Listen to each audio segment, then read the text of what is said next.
ready? Oh.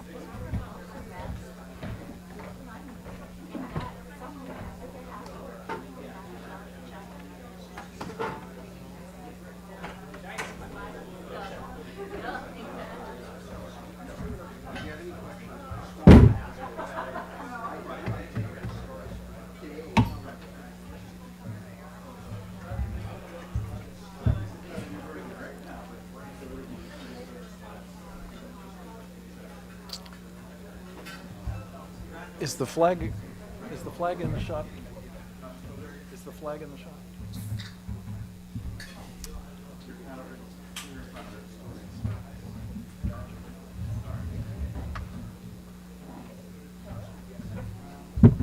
Is that okay? Good afternoon, ladies and gentlemen. I am very pleased to welcome you to the fifth of the Committee on the Present Danger China's threat briefings, as we are now calling them. I'm particularly pleased to have with us via live streaming and the miracle of videotape many others who couldn't be with us today, but I'm extremely pleased that we have so many members of the committee and others who are with us to talk about the 30th anniversary of the Tiananmen Square massacre, and for that matter, what preceded it and what has come after it, including most especially what has emerged in recent years as the present danger from China. My name is Frank Gaffney. I'm the president of the Center for Security, the executive chairman of the Center for Security Policy, the president of Save the Persecuted Christians, and in my capacity today as sort of the master of ceremonies, vice chairman of the Committee on the Present Danger China. Others of you who have heard this before, I would ask you just bear with me, but just a very quick introduction of the concept of the Committee on the Present Danger. This was an organization that came together in several different incarnations over the past 50 years or so. We're very pleased to have with us Chet Nagel, who was at a time the executive director of one of the earlier incarnations. The most signally consequential of them, I believe, was the one that formed up in the 1970s that helped one of its members, a gentleman by the name of Ronald Reagan, conceive of and begin to articulate and then to begin to execute a strategy for defeating that era's most dangerous totalitarian communist regime, which sought the destruction of this country, namely the Soviet Union.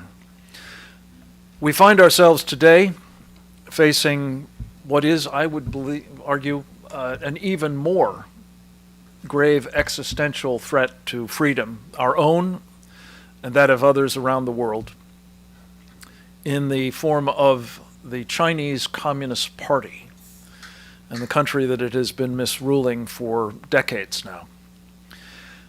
We're going to talk about that danger from a number of vantage points. We're very pleased to have men who actually were in Tiananmen Square at the time of the events that we're commemorating this week.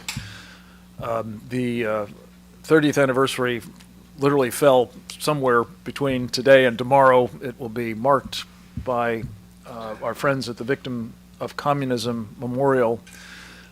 Tomorrow, we're noting its anniversary today. And in the course of the program, I think we'll get a lot of very important insights into how this threat has emerged, what we have ourselves done to intensify it, and what we must do to contend with it in the future. To kick us off, I'm very pleased to introduce the chairman of the Committee on the Present Danger China, Brian Kennedy. He formerly was the president of the Claremont Institute and today is the founder and president of American Strategy Group, a man with a great understanding of the sweep of history and the challenges that freedom has faced through many of those years. And I'm very proud to call him, as well as our leader, a dear friend, Brian Kennedy.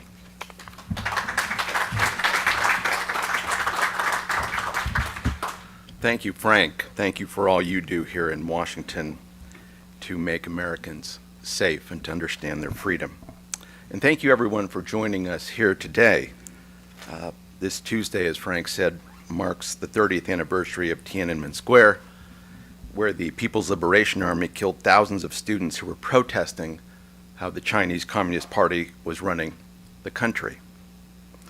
That it was a human rights atrocity is obvious. It was one more deadly incarnation of Mao Zedong's belief that political power grows out of the barrel of a gun. As atrocities go, however, it paled in comparison to the mass murder committed by the Chinese Communist Party and their Red Guards during the Great Leap Forward and the Cultural Revolution, where it is believed that 40 to 70 million people died to remake China into the country we see today. Given that this was carried out by Chairman Mao, the ideological inspiration for President Xi, examination of these events are surprisingly hard to come by. They shouldn't be. The difference, of course, was that Tiananmen was in 1989, and America had embraced the People's Republic and had fully endowed this new relationship with the belief that economic liberalization would lead to political liberalization and democracy was soon to follow, an arrogance that we seem not yet to have overcome. However hopeful observers may have been, the events in Tiananmen Square demonstrated that the viciousness of the Chinese Communist Party was not about to subside. Talk of democracy and reform was not going to be tolerated, including from university students who included, it should be noted, the children of China's ruling elite. No one would be above the party, including those privileged families who would make up China's future. It was a lesson meant to be learned by both the ruling elite and the common people. The Chinese Communist Party was to be put before anything else. What should be addressed this June 4th is not so much the lives that were lost that day. The memory of their sacrifice lives on among freedom-loving people everywhere, but rather the collective naivete of America and the West, who believed that Tiananmen was an unfortunate detour in what was surely to be the road to political and economic modernization. Although American leaders would voice symbolic protestations at the time, their understanding of the nature of the Chinese Communist Party was almost non-existent. Not merely would the United States look the other way during China's ongoing trampling of human rights, but would transfer to them during the Clinton administration our most advanced nuclear missile technology, grant them most favored nation status, and share with them technological advances that would propel China into the 21st century as a superpower competitor to the United States. It was during this period that we have witnessed the perfection of Chinese communist system into the most sophisticated political organization the world has ever seen. They can control 1.4 billion people through state control of the media and the internet, engage in commerce throughout Asia, North and South America, Europe, and Africa, and develop intricate political and business relationships wherever necessary among those individual nations' ruling elites. The PRC easily blends what appears externally like a free market system with ruthless mercantilism. They deploy their state intelligence services as an arm of the nation's state-owned enterprises and engage in the theft of hundreds of billions of dollars in intellectual property and forced technology transfers from America and Western companies. One cannot be surprised that this is how the Chinese Communist Party behaves. After all, it is their purpose, in their mind, to destroy Western capitalism. What is disturbing is the corruption of American business and political elites who continue to defend the PRC, in reality the Chinese Communist Party, and serve as a powerful lobby against President Trump's common sense defense of American interests. If there's a way to honor those who died in Tiananmen Square and those people in China who today yearn for freedom, it is the vigilance of President Trump in helping this committee educate 300 million Americans about the true state of affairs in China. Our dedication to the rule of law, constitutional government, and the principles of human freedom remain the last best hope of Earth. It is the purpose of this committee to do our part to help them any way we can. We have a great lineup of speakers with us here today, and I thank you very much for being part of what we do, and I thank Frank Gaffney again for his leadership of this committee.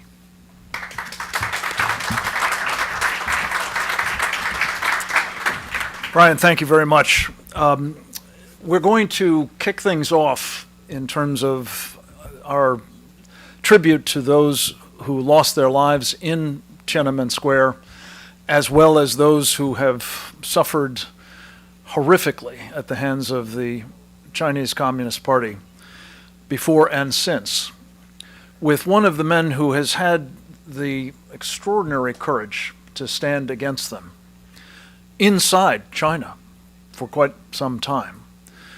He's been described as a self-taught lawyer, a barefoot lawyer at that, working for the people of China in rural communities, advocating on behalf of their human rights, their rights particularly as women and to the land, and in so many other ways, acting afoul of the government of China, which arrested him, incarcerating him as a political prisoner, from which he managed, in one of the great feats of all time, to escape, overcoming the handicap that is obvious and making his way to the American embassy, from which he was ultimately allowed to leave and come to this country, where he now leads, I think, both by example and through his writings and his speeches, the cause of freedom for the people of China from outside, and we are profoundly grateful to him for being with us. He is, of course, Chen Guangcheng, and I understand he will be accompanied by a translator who will help him share with us some of his insights into what has been the fate of China as a result of Tiananmen's lingering toll. Will you all come on up here to the microphone? Is that possible? Welcome.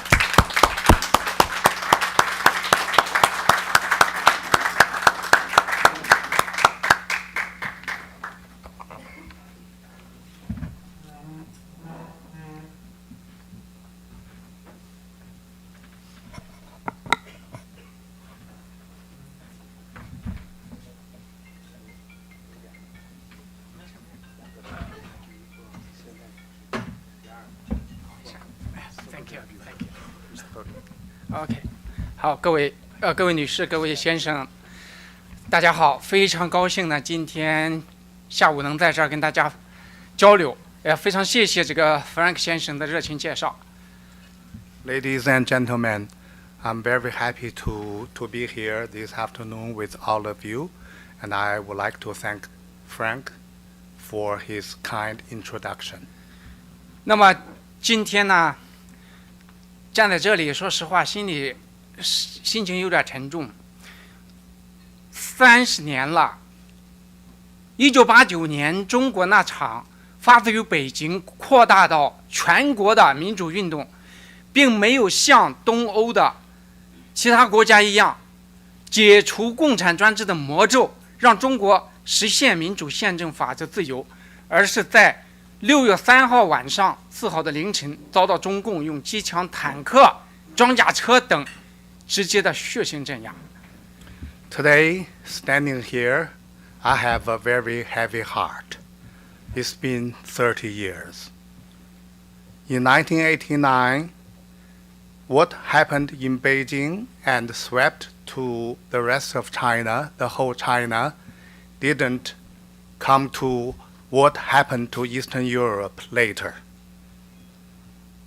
It didn't allow China to embark on the road of freedom and democracy. 那么实际上在那次屠杀当中，根据美国相关解密信息，至少有10454人在北京被中共屠杀，28796人伤残。那么当然这个数字不是一个确切的数字，很多人可能远远的都没有被统计进去。至少呢，这个说明中共一直宣称的天安门广场没有死人，纯粹是一种谎言。OK， 第一个数字是多少？1万多？10454。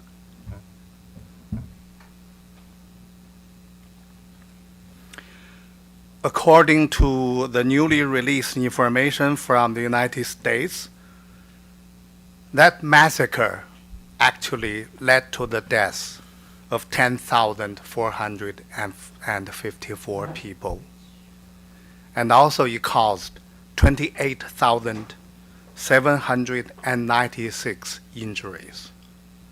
So that lay bare the very lie of the CCP that nobody died on the Tiananmen Square. 我想，我们也从其他国家的，比如说英国这个档案馆解密的信息，还有像加拿大其他国家的解密的信息来看，这个数字都是非常接近的。当然，这是一个不完全的统计啊，实际的数字可能要远远大于这些。And we have other sources of information, such as those from the British archives and from Canada, that these are inaccurate or incomplete statistics. More people have died or injured during the massacre. 那么，在大家把注意力都集中在北京的天安门大屠杀，或者说是北京的这个屠杀的这个事情上，我觉得实际上当时中共所想要面对的，绝不仅仅是北京。我在监狱的时候听到一个青岛的学生领袖亲口告诉我，中共在89屠杀之前，在全国各第2线、第3线城市都做了荷枪实弹的这个军队的准备。青岛的军队是从新疆紧急空运过去的。Actually, the Chinese Communist regime wasn't just paying attention to what was happening in Beijing. They were prepared to deal with the rest of the country, the second tier and even third tier cities in China. While I was in prison, I heard a student leader from Qingdao who told me that all the cities, all the secondary and third kind of third-tier cities in China were prepared with army soldiers who have real bullets. And those soldiers in Qingdao were dispatched from Xinjiang.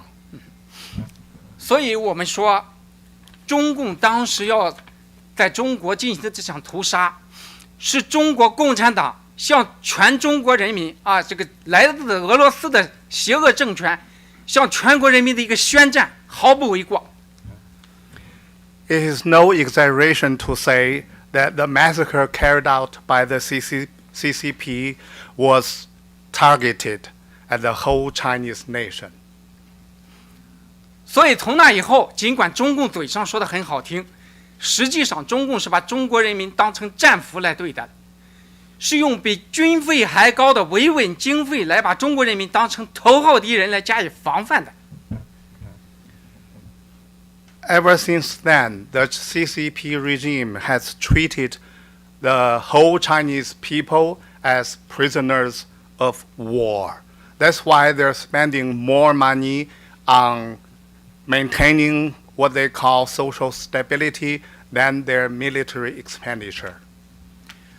所以89民运之后啊，特别是在6次屠杀以后，中共在中国大力的建立和扩大了像武警系统、像国保系统来对人民进行控制。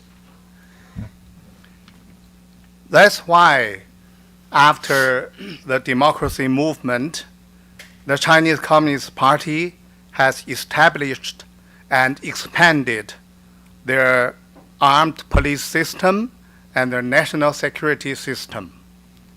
那么89之后20年里，共产党不断的在全国进行这种各种形式的，像黑头套、黑帮绑架、黑监狱、解放、非法拘禁、非法关押等等这一系列的对中国人民的任何一种争取权利的打压。你先说20年。对，先说后不是20年，后边10年有点变化，我要讲。OK。In the 20 years after the 1989 massacre, the Chinese Communist regime has been carrying out all sorts of black practices, including gangsters, black prison, and other forms to suppress the Chinese people. 那么随着中共的打压，那中国人民的觉醒也越来越强，那么这种反抗也就越来越多。那么中共已经没有办法靠原来的形式继续这样进行下去。那么最近10年，中共干脆就撕掉法律的遮羞布，直接把法律修改，为了他抢夺民财的方便，为了他维护专权的方便，为了他打击中国人民的方便，那就把以前原来的很多这种像绑架、失踪合法化，写进法律第73条。As the Chinese people awakened, the communist regime intensified its suppression. That includes not only illegal kidnapping, disappearance, and including revision of their relative laws. 所以我们看到呢，中共在这个法律当中就说，如果共产党认为有必要，他就可以把这些人抓走，关到黑监狱里，美其名曰指定监视居住，半年之内可以不通知律师和家属，而且根据共产党自己的需要，他可以无限期的半年的去延长。那这段时间恰恰就是他们对这些人实施残酷酷刑迫害的一段时间。 That's why they say in their law that if deemed necessary, you can be thrown into prison anytime and can be held there for up to 6 months. And all sorts of things, bad things, could happen to you during those 6 months. 就在这个时候，他们就不通知律师和家属。 And they even do not notify your lawyers and your family members. 而且还可以半年的不断延长。 And they can extend it 6 months after 6 months. 所以中共在这个时候已经彻底的撕下了法律的外衣。 That's how the Chinese Communist Party has totally stripped of themselves the so-called legal protection, their clothes of law. 所以中国人民说，一声枪响，由偷变抢。那89年的枪声一响以后，共产党原来从贪污变成了直接的抢劫。所以这30年来，中共对于中国人民进行强拆，对于中国农民的耕地进行强占，对于敢于上访的人直接进行殴打，甚至直接被打死，在发生在中国直接被中共残害的人数，我们现在完全没有办法统计。 That's why the Chinese people say, one crack of the gunshot, the officials have transformed themselves from stealers to robbers. What they do is no less than highway robbery. They demolish people's houses by force, and they occupy farmlands by force, and they even just beat up people as they wish. 像山东的李淑莲，就是因为去上访而被共产党派的这特务直接打死，还有这个像青岛的这个农民，为了看着自己的土地不被中共抢走，那么中共晚上竟然派人这个到他这个土地里的房屋上给他浇上油，点火把他活活烧死，这就是中共干的邪恶。Let me give you two examples. One is Mr. Li Shulian from Shandong. The other one is a farmer from Qingdao. What the Chinese Communist Party did to him was to pour oil on his house, in his farmland, and just burn it down. 对，然后他的女儿李淑莲的女儿为母亲申冤10年，到现在没有一个结果。And the daughter of Mr. Li Shulian has been appealing for 10 years without any result. 所以，像6·4这样的事情，虽然没有大规模的在中国再次发生，但是以另一种别样的形式，在全国此起彼伏的不断存在。中共对中国人民的屠杀一天也没有停下来，只是零星的发生，不被全世界注意。中国人民争取权利的反抗也从来没有停下来。Although the June 4th massacre did not happen again, an event of such large scale didn't happen again, other forms of suppression has been happening one after another throughout China, and it did not cause enough attention from the international community. 所以最后我想说，我们对于6·4，我们不要什么中共平反，我们需要反思，用什么样的方法让中共为他当年的屠杀承担责任，如何去追究中共这个邪恶刽子手政权的责任，让全世界站在中国人民一边，去推动中国人民反抗中共暴政，让中国早日实现民主，把中共送入历史，这是我们应该考虑的。So right now what I'm calling for is not a vindication from the Chinese Communist Party, but we would rather make the Chinese Communist Party to shoulder the responsibilities for that massacre, and I call on the world to support the Chinese people in their fight for freedom and democracy. 好的，谢谢大家。Thank you all. Thank you. 谢谢。咱们还有回答问题。OK. Thank you so much. OK. Thank you.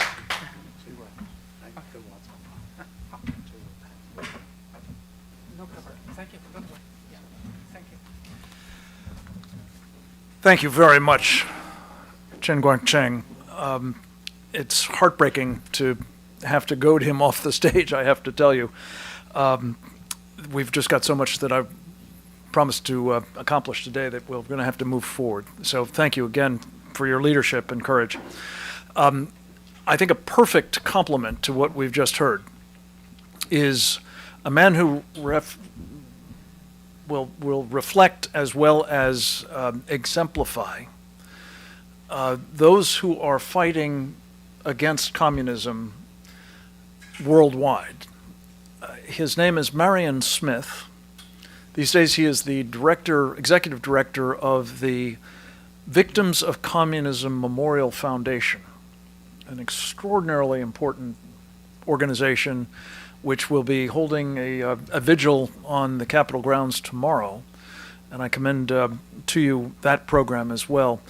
I couldn't be more pleased that he's been able to be with us, having just blown in from Budapest, I think, over the weekend, where he was commemorating the experiences of people there under Soviet communism.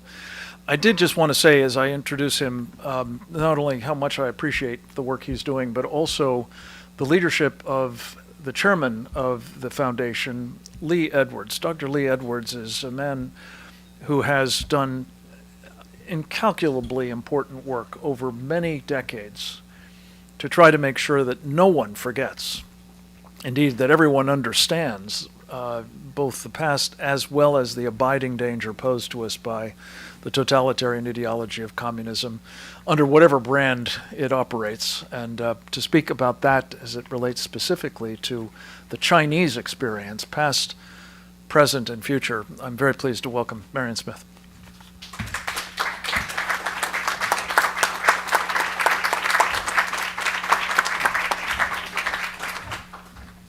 Well, good afternoon, everybody. It's good to be with you. I see a lot of friends and freedom fighters in this room, and I admire your work. And I know that many of you have been doing your work long before China was named a top threat, top competitor, and revisionist power in the national security strategy. So your work takes on an important new dimension now. I want to thank you, Brian Kennedy and Frank Gaffney, for your leadership of the Committee on the Present Danger. Thank you, Chen Guangchen, for your reflections and your tireless work on behalf of the Chinese people. I'm proud to note that Chen is one of our Truman Reagan Medal of Freedom laureates, and so is most recently Cardinal Zen, Joseph Zen, former Bishop of Hong Kong. And these two individuals will be joined tomorrow by a Chinese memory organization that I'll tell you more about in a few minutes. In China today, the truth is illegal. Chinese citizens are not permitted to talk about what happened in and around Tiananmen Square 30 years ago, when the Chinese Communist Party deployed the People's Liberation Army against the Chinese unarmed protesters, many of them students. Out of that drama, we get the image of Tank Man, with which I'm sure you're all familiar. And while it is an iconic image portraying the events of June 4th in a certain sense, it is also perhaps a useful image for the Communist Party's own narrative. The reason I say that is, in that image, the street is tidy. The tanks will inevitably overcome Tank Man. His resistance is seemingly futile.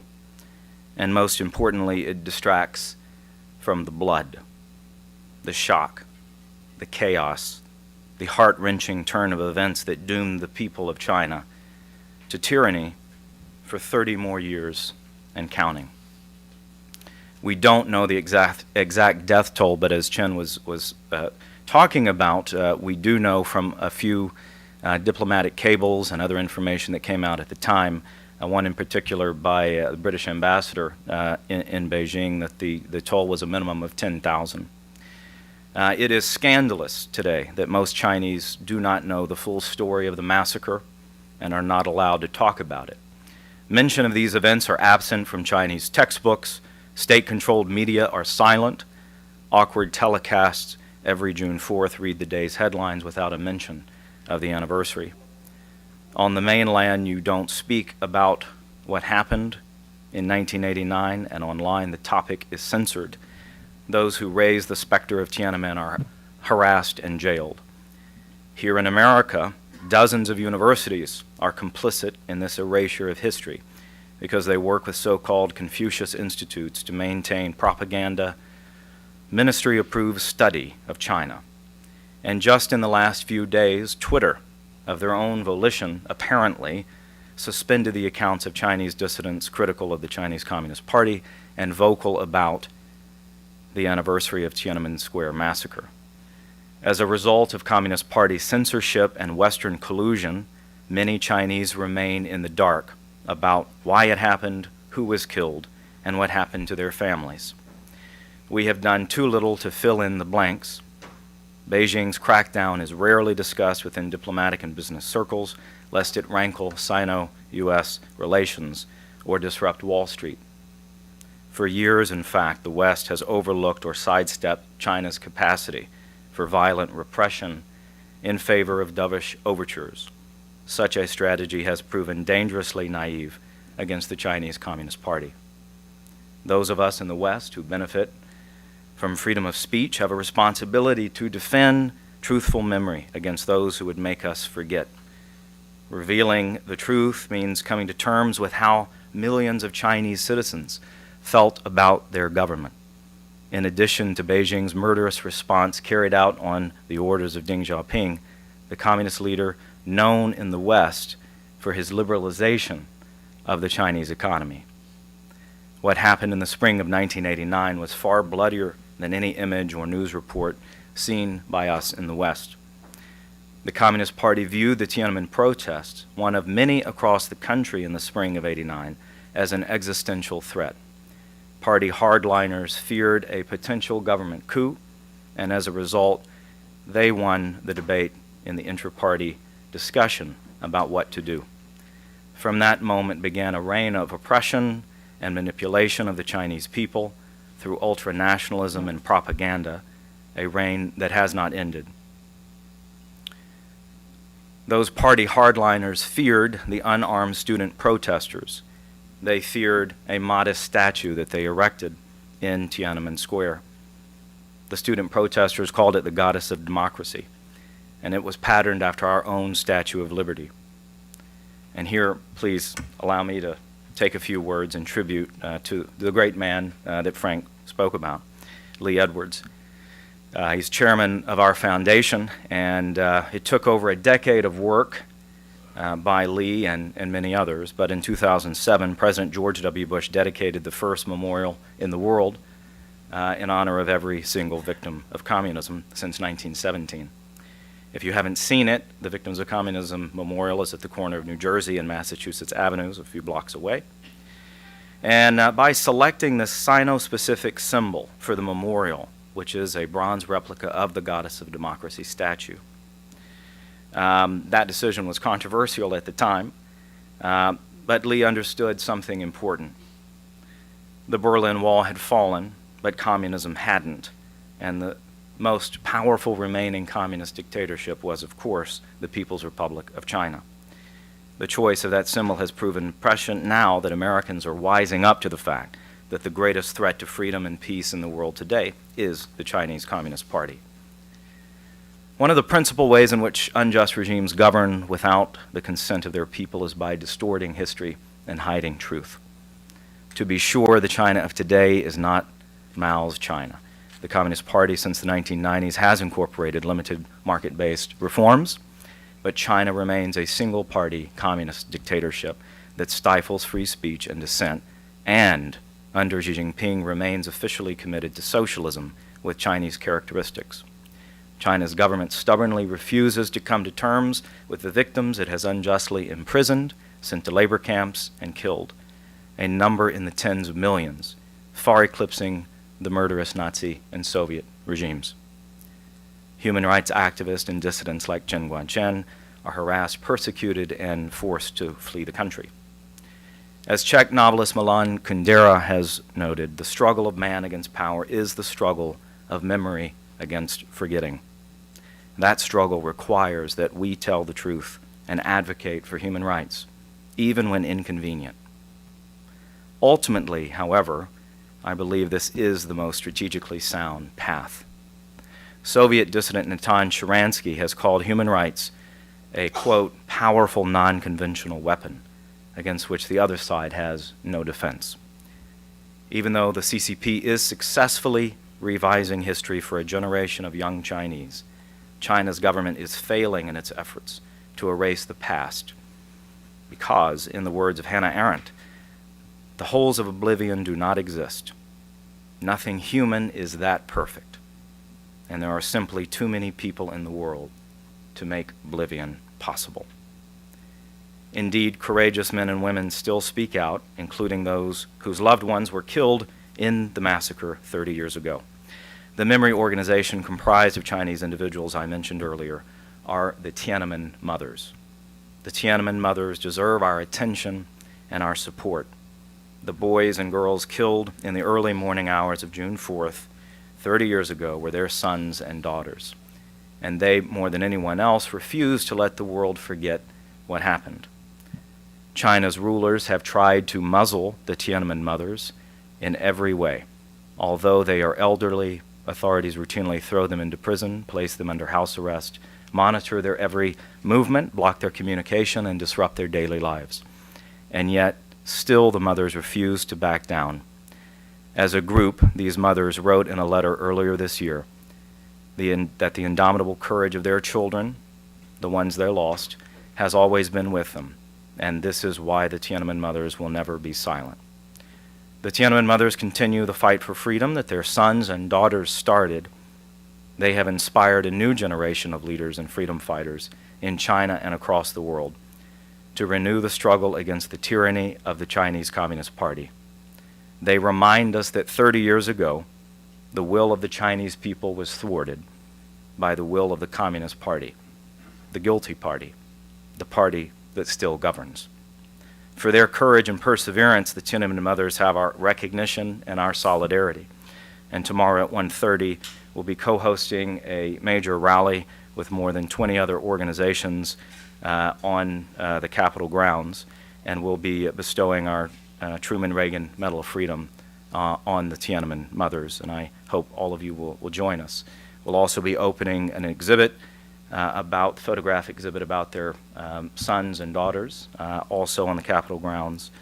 And this evening, as Frank mentioned, at 8 o'clock, we're hosting a candlelight vigil at the Victims of Communism Memorial, and you all are also invited to join us there.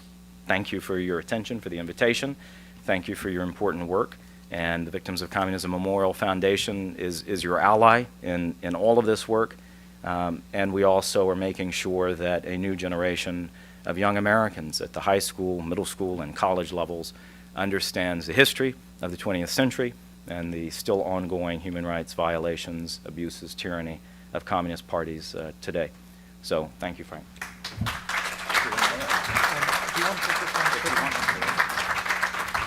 We're going to try to make this a little bit interactive at the risk of getting off schedule, but we could take one quick question, if there is one, for Marion Smith.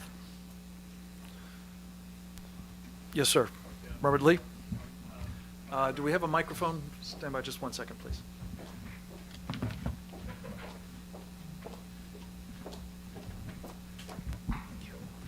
I know that you are planning to have a museum built up around National Mall. How is that plan going? So, in case you didn't hear it, he asked about the museum effort that our foundation is involved with. In 1993, the United States Congress unanimously passed a law authorizing the establishment of our foundation, the Victims of Communism Memorial Foundation, and since that time, it's been a long-standing goal that we establish a museum for the victims of communism here in Washington, D.C.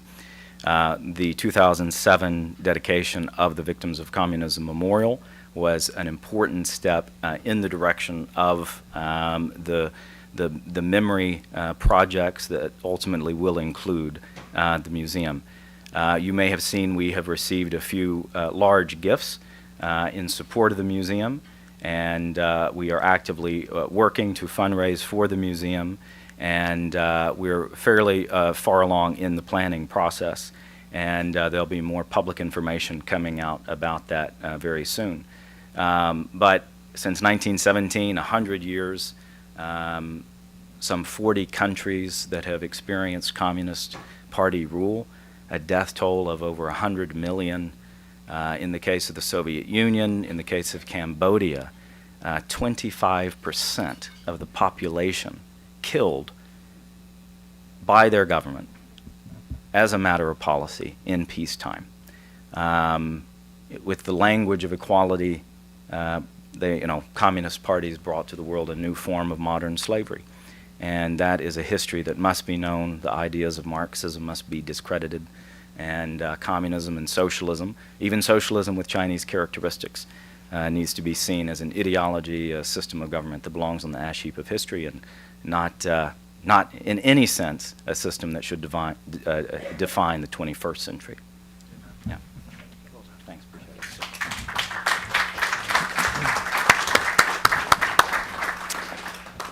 Well, speaking of the ambitions of the Chinese Communist Party, I'm very pleased to say we have a distinguished historian and author, Dr. Bradley Thayer, with us. He has recently become a professor at the University of Texas in San Antonio. He is the author of numerous books on the subjects of what the Chinese are up to, among other topics. And he's agreed to join us today to talk quickly about Xi Jinping and communist fundamentalism, and why another Tiananmen Square is possible. Brad, welcome. Indeed. Thank you, Frank. Thank you for that warm introduction, and I'd like to thank Brian Kennedy, of course, and Frank Gaffney, and all of those who made this gathering possible, but also those who have supported in every way this committee and its important work. I'd like to talk to you this afternoon about Xi Jinping and communist fundamentalism, why another Tiananmen Square massacre is possible. As we commemorate the 30th anniversary of the Tiananmen Square massacre, it's important not only to remember the terrible tragedy and the viciousness and determination of the Communist Party of China to stay in power, but also to recognize 4 additional elements. First, this was a terrible lost opportunity for China. Secondly, to understand the lessons drawn by both Deng Xiaoping and Xi Jinping. Thirdly, to recognize that it could happen again in Xi Jinping's China. And fourth, it's a seminal event that draws a sharp distinction between the West and China under the Communist Party. And in a certain and very direct respect, it made the rule of Xi Jinping possible. In the late spring of 1989, millions of people went to the streets in Beijing to demand political reforms. It was perhaps the largest peaceful protest in China since the Chinese Communist Party came to power in 1949, and perhaps even the largest event in the history of modern China. What was unique about the pro-democracy movement that gathered in Tiananmen Square was that the protesters came from within and outside of the Communist Party structure. They sought to make China a modern country with democracy and the rule of law. Famously, as Marion Smith observed, they constructed the 30-foot plaster-covered goddess of democracy statue in the center of Tiananmen Square, which recalled, of course, the Statue of Liberty and Delacroix's Liberty Leading the People. Of course, Deng Xiaoping refused their demands and instead ordered the People's Liberation Army to march into Beijing and retake Tiananmen Square from the student protesters. The party would not tolerate a challenge to its rule, and the PLA attack resulted in the deaths of thousands of innocent people. As we've heard this afternoon, the exact casualties are still unknown due to the Communist Party of China's deliberate cover-up and censorship of the information concerning the event. Of course, 1989 was a momentous year. In the Soviet bloc, pro-democracy movements, at first in Poland and in Hungary, triggered a chain reaction that ultimately led to the collapse of Soviet satellites and later the Soviet Union itself. In contrast, the June 4th massacre is a tragedy for modern China, which took the country in a very unfortunate direction. The real cost of the massacre was that China lost the opportunity to become what China has been, and indeed should be again, a great, enlightened, and sublime power. Deng drew seminal lessons from the collapse of communism in the USSR and its Eastern Bloc allies. Accordingly, he recognized that it was the Communist Party of China's economic performance that would provide legitimacy for the party. And this solution, of course, worked for decades. But heady economic growth is waning in China, and consequently the party's legitimacy is also vulnerable to challenge. Xi drew a very different lesson from the Soviet Union's collapse. He believes the Soviet party leaders' communist ideals and convictions wavered, certainly after the death of the last true Bolshevik, Mikhail Suslov, in 1982.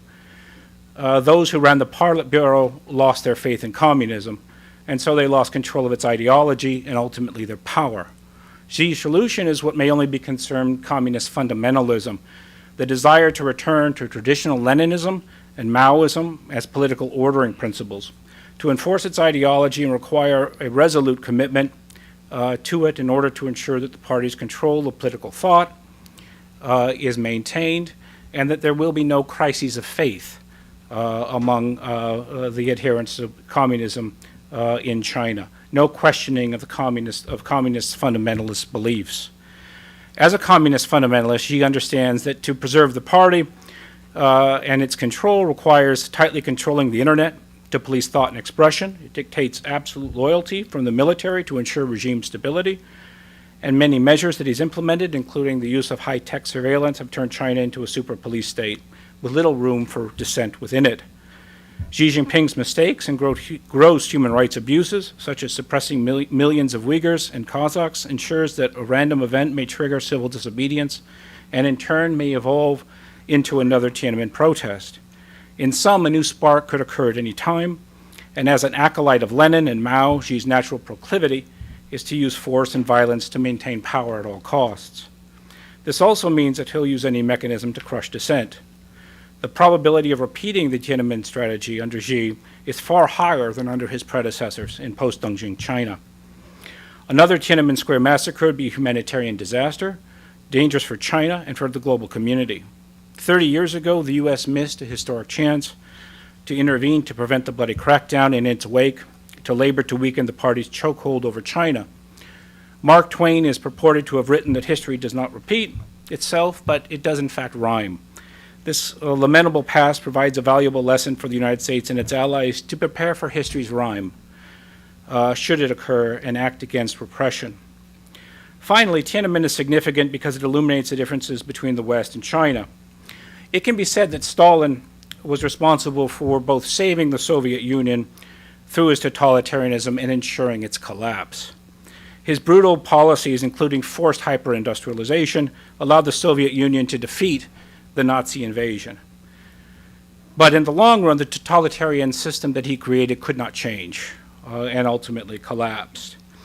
Likewise, in one respect, Deng saved the Communist Party of China in its rule by brutally crushing the pro-democracy movement in 1989.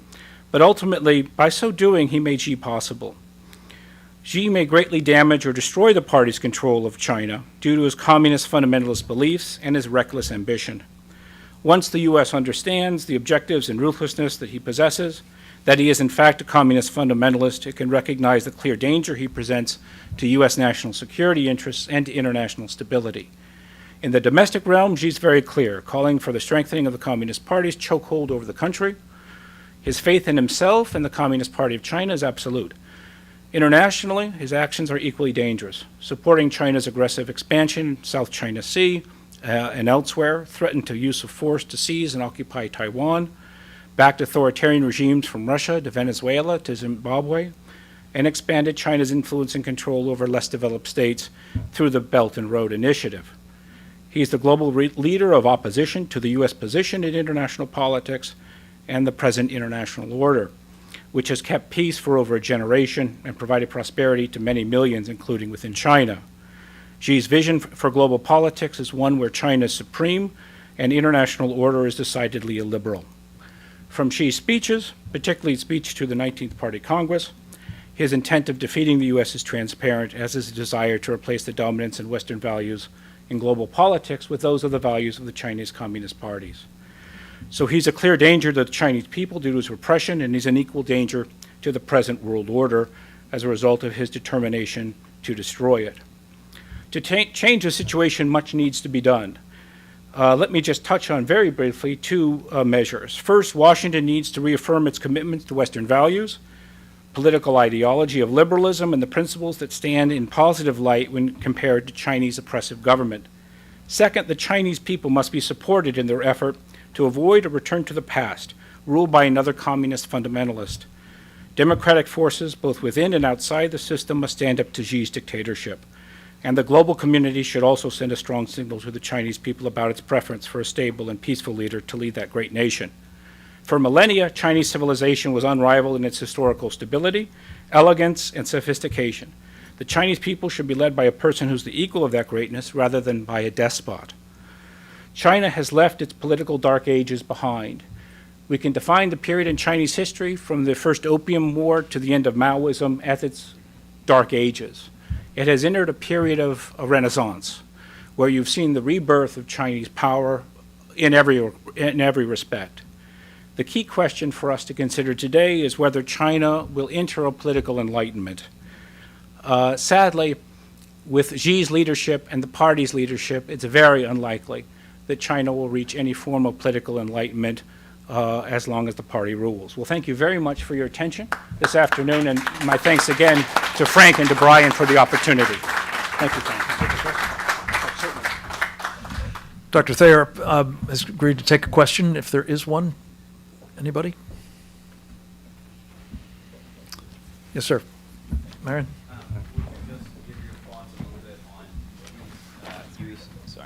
Would you just give your thoughts on Xi's use of Maoism, Marxism as an ideology within the party?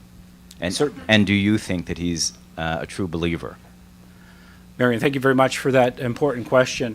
I think that his use of Maoism as well as Leninism, obviously, if you will, the grandfather of the Chinese Communist Party, is frequent and I believe fervent in his belief. I truly believe that he has looked and studied the collapse of the Soviet Union and its Eastern Bloc allies assiduously. That case has been very well studied by them, and they're determined not to repeat their errors. The importance or the abandonment of ideology as legitimating structure for the Soviet Communist Party was seen to be a fundamental mistake, and they're determined not to use that again. So I truly believe that he is a communist fundamentalist, he is a Leninist, he is a Maoist, and he truly believes in the value of despotism and of crushing and not permitting any political dissent within China to sustain his power. And that's a terrible situation for China in which to be. Thank you so much. I should have mentioned that Brad Thayer is a member of the Committee on the Present Danger. We're very proud to have him as such, and pleased as well to welcome to our podium a man who is actually in the process of co-authoring with Dr. Thayer a new book on the coming war with China, I believe it's called. His name is Lianchao Han. He is the co-founder and vice president of the Independent Federation of Chinese Students and Scholars, and a very active participant in this committee's programs, and we're delighted to have him back to talk a little bit about the CCP's regime resilience and civil resistance post-Tiananmen. Lianchao.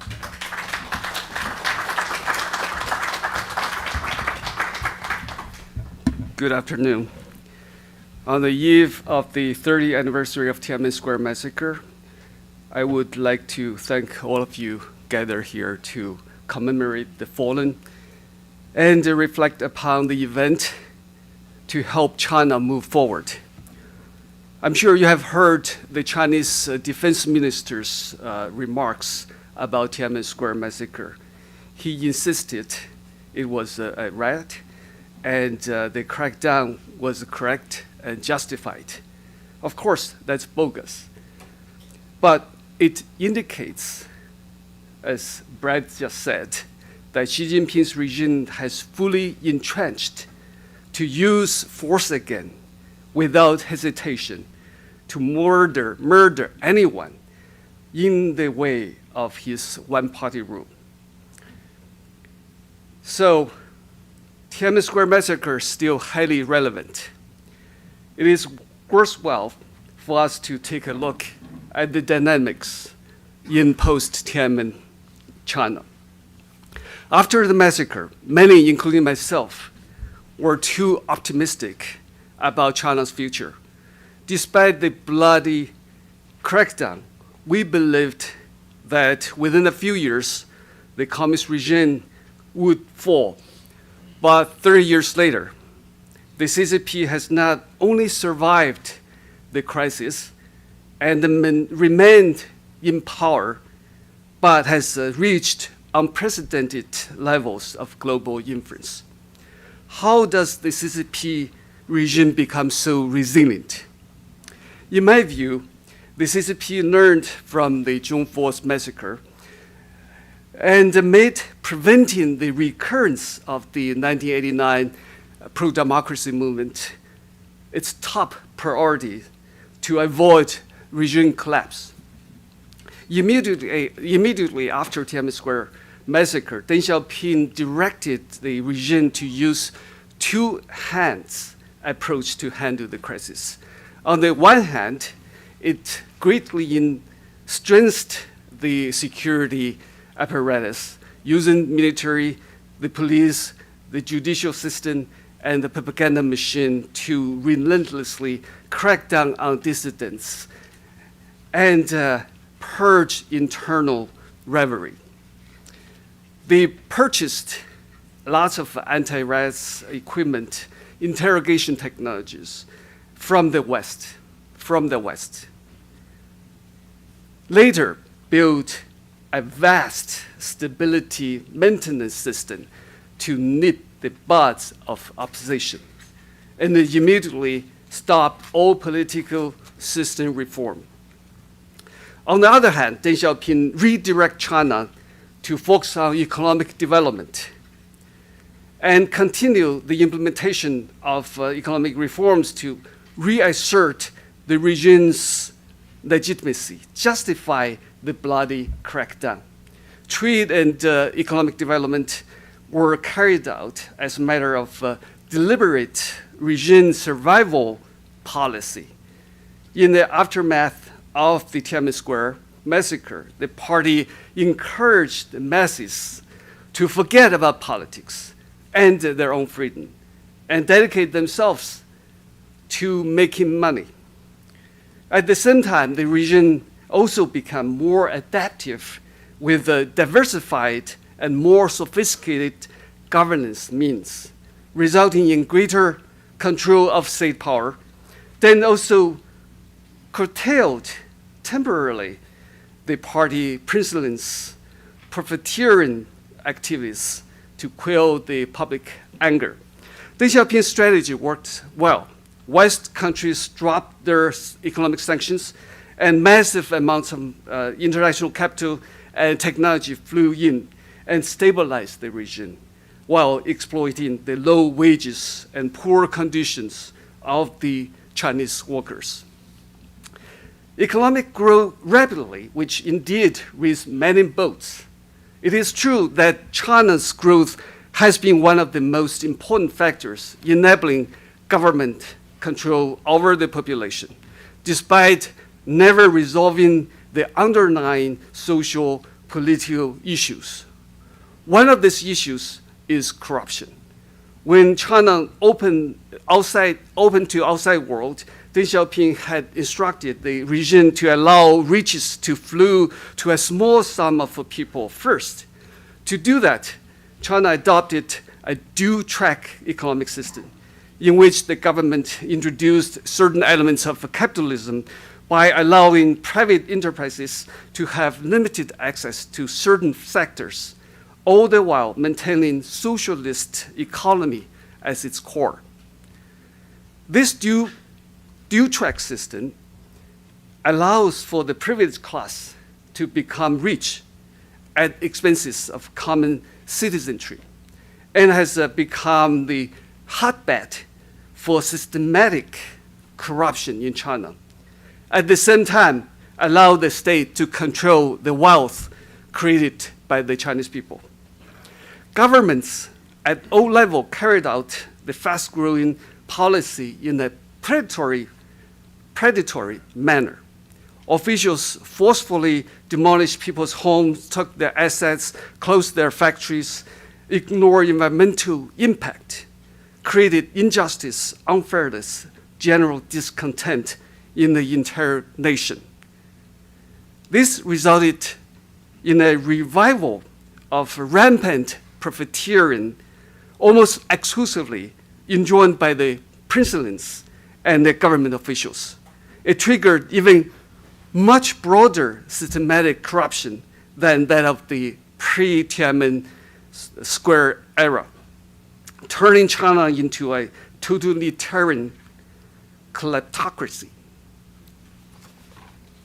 In turn, civil resistance has been on the rise, despite regime's unprecedented repression. Civil resistance took many forms. Over the span of the past 30 years, it has emerged in the form of a remembrance of the June 4th massacre to seek reverse of the regime's verdict on the 1989 pro-democracy movement. The pro-democracy activists on China's mainland also realized the importance of having political party on which a viable opposition could be built. Indeed, they have tried repeatedly to establish their own party. The Tibetan and Uyghur uprising in 2008 also appeared to take the CCP internal security system by surprise. Civil resistance continued through 2008 as activists associated with the Chapter 08 movement joined together on the 60th anniversary of the Universal Declaration of Human Rights. Chapter 08, originally a manifesto co-authored by Nobel Prize winner Liu Xiaobo, demanded constitutional democracy and the political reform to ensure human rights for the Chinese people. The charter received more than 10,000 signatures. In early 2011, inspired by the Arab Spring, Chinese pro-democracy activists worked hard to attempt launch intensive protests known as Jasmine Revolution in dozens of Chinese cities, resulting in widespread tension among the CCP regime. The New Citizen Movement was another major political and social campaign took place. It promoted peaceful transition towards democracy, constitutionalism, advocated for equal education rights for migrant workers' children in the larger cities, engaged in citizen activism under the banner Freedom, Justice, and Love. Between 2012-2013, as part of the movement, new citizen groups went to the street to demand that government officials publicly disclose their assets and the income. In addition, the rights defense movement presented a special challenge to the regime because human rights lawyers armed with the Chinese laws and with the internet, they could reach out to the public for organized support and help victims of human rights abuse to get justice. In fact, internet aided in the spread of the democratic idea and raised rights awareness in China. It became China's virtual public square and provided a platform for people to criticize CCP leaders, to question and challenge their one-party rules, and to expose corruption and social injustice. Internet actually allowed Chinese individuals and the community to organize through social media and collectively push for change. Using internet, the rights lawyers won many cases. Of course, all above civil resistance campaigns failed, were suppressed by the Chinese regime. The Chinese regime has become even more dictatorial and more repressive. Under Xi Jinping, the regime has entered a mood of bottom line thinking. That is, all civil resistance activities, no matter how small, must take seriously, as if the regime's survival depends on it. With this mentality, the Xi Jinping regime has weaponized mass surveillance for mind control, information control, population control to ensure its regime's security.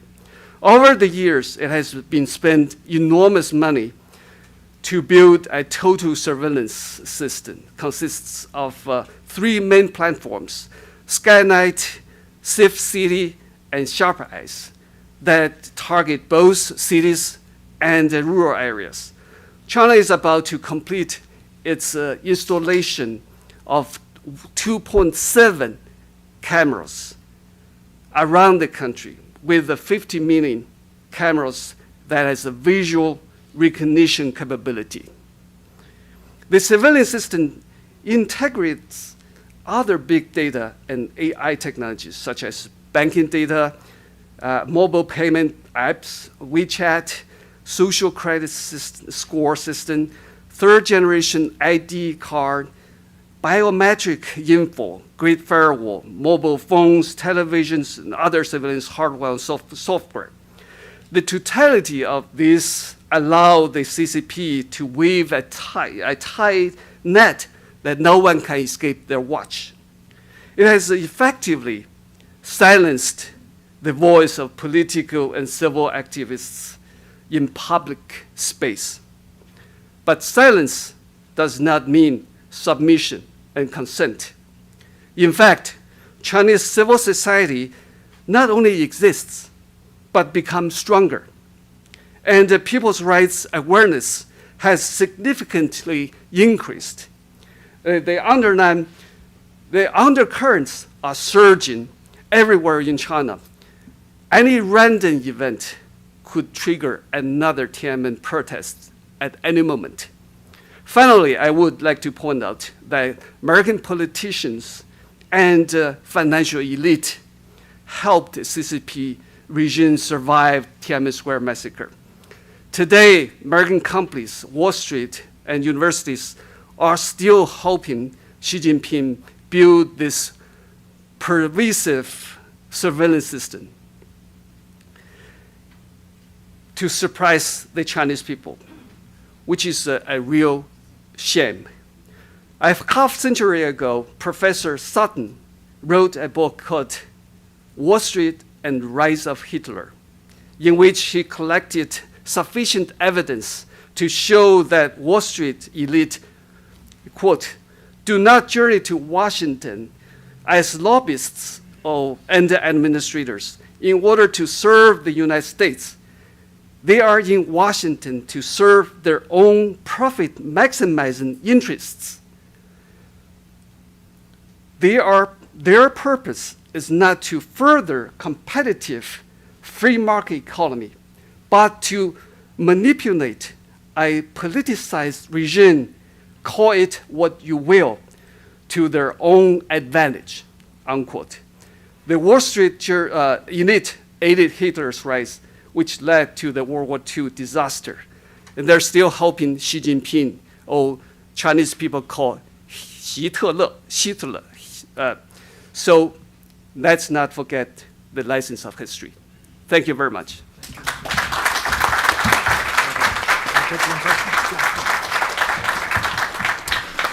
A question for Lian Chao? Yes, ma'am. There is a microphone. It needs to be a little more centrally located, I think. Is it on? Can you hear me? Yes. Lian Chao, I want to thank you for all of the great things that you've done for your people. Thank you. And also for your hard work here in Washington. There's something that some of us are aware of, being Washingtonians, and some are not. And I'd like to bring to everybody's attention something that happened on June 22nd, 1989.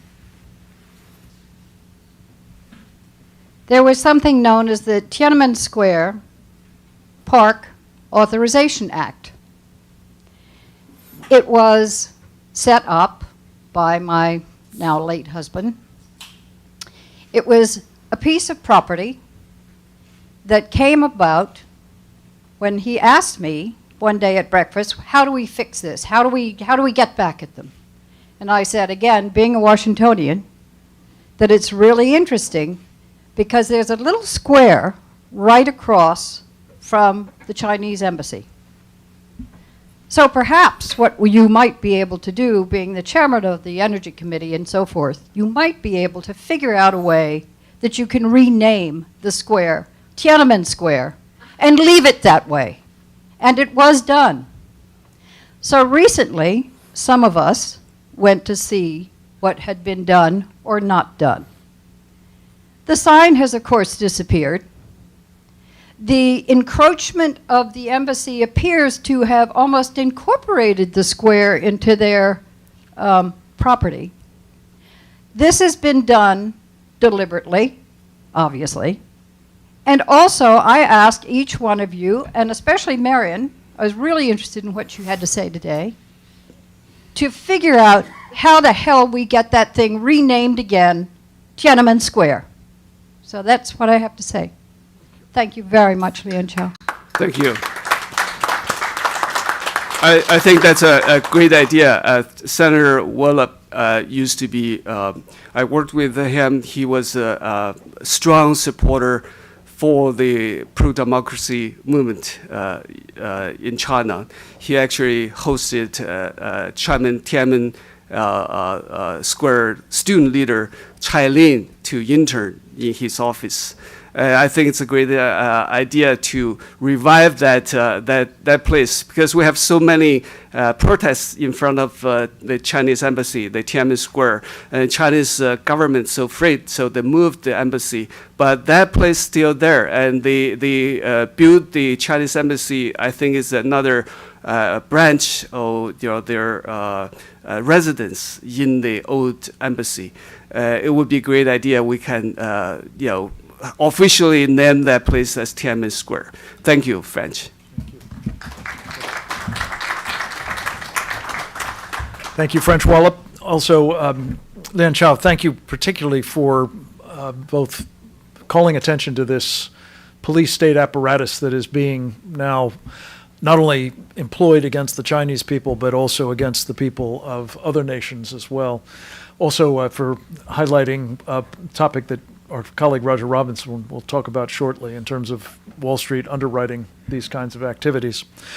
Next up, I'm very pleased to say we have a woman who has literally devoted her life to trying to raise the awareness about one of the most horrific and comprehensive forms of human rights abuse imaginable. And that is something that we've coined a term for the womb police. The enforcement of the one child or two child or some child limit that the Chinese Communist Party and a few others, I must say, have been using to horrific effect, now of a great and terrible demographic consequence for their own people. Her name is Reggie Littlejohn. She is a lawyer by training, but has become the president of a marvelous organization, Women's Rights Without Frontiers. Reggie, welcome.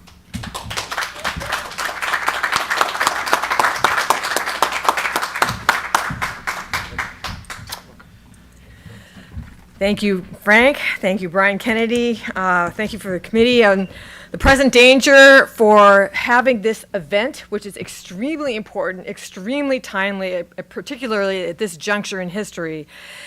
And I am honored to speak about one of the most egregious instances of the CCP's unrestricted war against freedom, the coercive enforcement of China's one-child policy. Over the past 39 years, China has waged a war against women. The CCP has functioned as womb police, declaring life or death over every pregnancy in China. They claim that they have prevented 400 million births. Now that number, 400 million, is greater than the entire population of the United States and the entire population of Canada combined. How did they prevent these births? Through forced abortion, forced sterilization, and even infanticide. The coercive enforcement of China's one-child policy is the greatest violation of women's rights, and indeed the greatest violation of human rights on the earth today and in the history of the world, simply because of the massive numbers involved. It has been estimated that 65 million people died as a result of Mao Zedong's creation of a socialist China through the Great Leap Forward, the Cultural Revolution, and other means. This number is mind-numbing, and it makes him the greatest mass murderer of the 20th century. Yet even that number is eclipsed by the 400 million lives prevented by the one-child policy. So I would add to that 65 million, 400 million. So you get 465 million deaths due to the Chinese Communist Party. The two-child policy has not stopped this slaughter. The new rule is every couple is allowed to have 2 children. What does that mean in practice? That means you have to be married. You have to be part of a couple in order to have a child. So that leaves single women still at risk of forced abortion and third pregnancies also have been forcibly aborted. Now, there have been a whole series of unintended consequences that have caused immeasurable suffering in China and falling like a series of dark dominoes as a result of the one-child policy. Number one, forced abortion. This has continued even since the two-child policy was instituted on January 1st of 2016. In November of 2018, NPR reported that there was a Kazakh woman who was forcibly aborted of her third child. What happened is this. She was marrying somebody in Kazakhstan. She wanted to give up her Chinese citizenship. She crossed the border into China. To give up her Chinese citizenship, they discovered she was pregnant with a third child. That's legal in Kazakhstan, but not in China. So they forcibly aborted her third child. November 2018. Forced sterilization. What do I mean by forced sterilization? As Frank mentioned, I am an attorney. I was practicing law in San Francisco. I represented a Chinese refugee in her case for political asylum. She was persecuted as a Christian and also forcibly sterilized. In her case, what it meant was that cadres came to her door daily trying to convince her to be sterilized. She refused because people in her village would have their entire health ruined by these sterilizations. So finally, they just physically picked her up, carried her out of her home screaming and crying, held her down to a table, cut her open, tied her fallopian tubes. This is all without anesthesia. And as a result, they ruined her health. She had chronic back pain, chronic migraines, chronic abdominal pain for the rest of her life, or at least until I represented her, which was many years later. Okay, so forced abortion, forced sterilization, unintended consequences. Gendercide, the sex-selective abortion of baby girls. China's had the worst sex ratio of any country in the world and has not stopped under the two-child policy. In fact, in some ways, it's almost become worse. We don't have the next, they're going to have another census in 2020, so we don't have the current numbers, but I will tell you an incident. This was in Anhui province in July 2017, so this was under the two-child policy. A couple had a daughter. They were fine. They were satisfied. We have our kid. Along comes the two-child policy in 2017, and then the idea is, oh, wait, we have a girl, let's get a boy. The husband forced his wife to abort 4 baby girls in a year. When she became ill, he divorced her, and then she died. And I can tell you many other instances of gendercide that have happened. This is the thing. Even under the two-child policy, there's son preference. We can go into that if you want to ask a question about why. But people will let their if the first kid is a girl, they'll let her live. But then they're saying, oh, but we can have a boy on the second child. So second daughters are still very vulnerable to sex-selective abortion. That has led to a gender imbalance where there are now an estimated 37 million more men than women living in China. And that has led to human trafficking and sexual slavery. So, for example, in the June 2018 Trafficking in Persons report put out by our State Department, China was listed as a Tier 3 nation, one of the worst offenders in the world.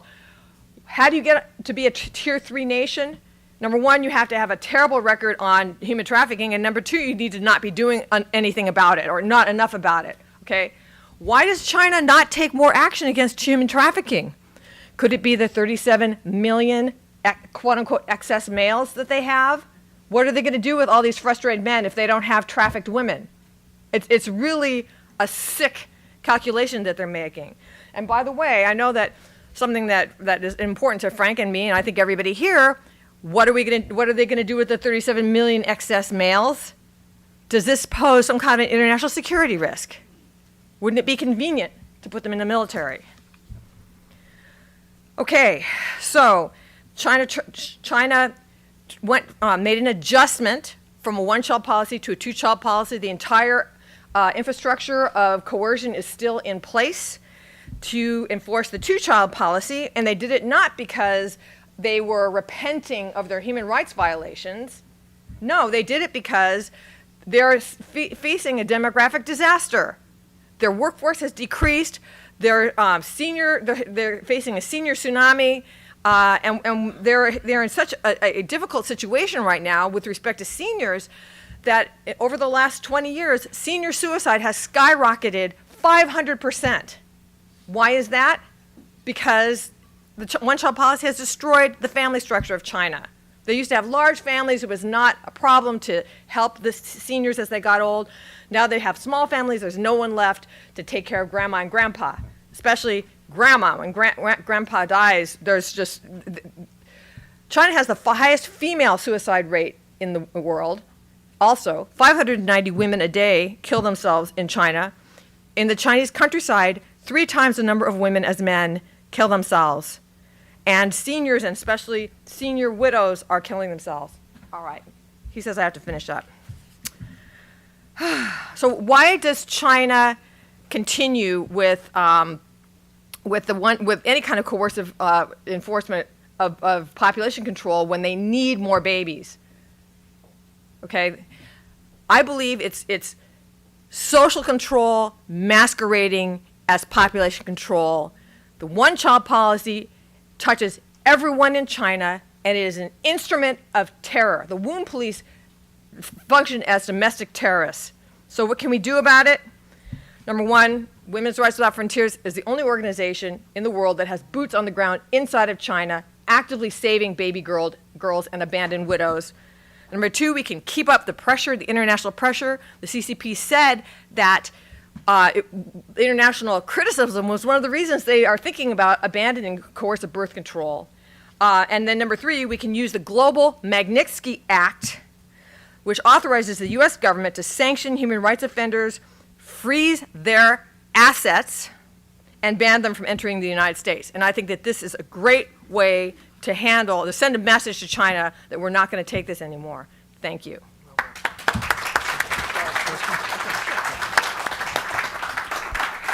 Would there be a question for Reggie Littlejohn?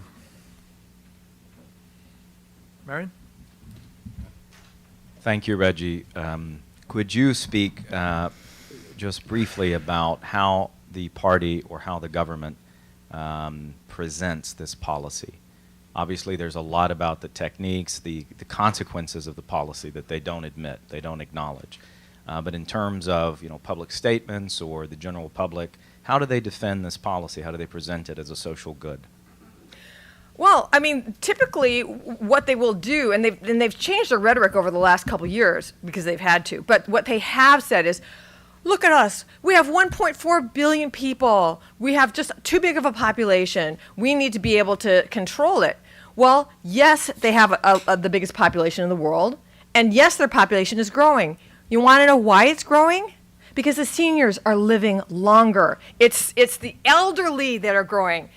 And they don't address the fact that they need more of a young population to support the elderly population, and they need more girls.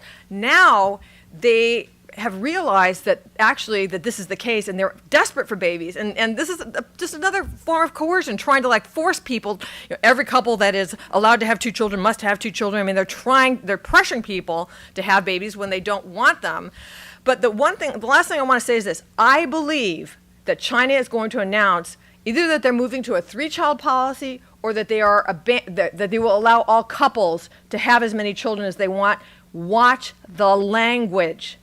Because if they say all couples are allowed to have as many children as they want, that still leaves single women open to forced abortion, and it still leaves the entire infrastructure in place. They need to be saying everyone can have as many kids as they want, not just all couples. Thank you.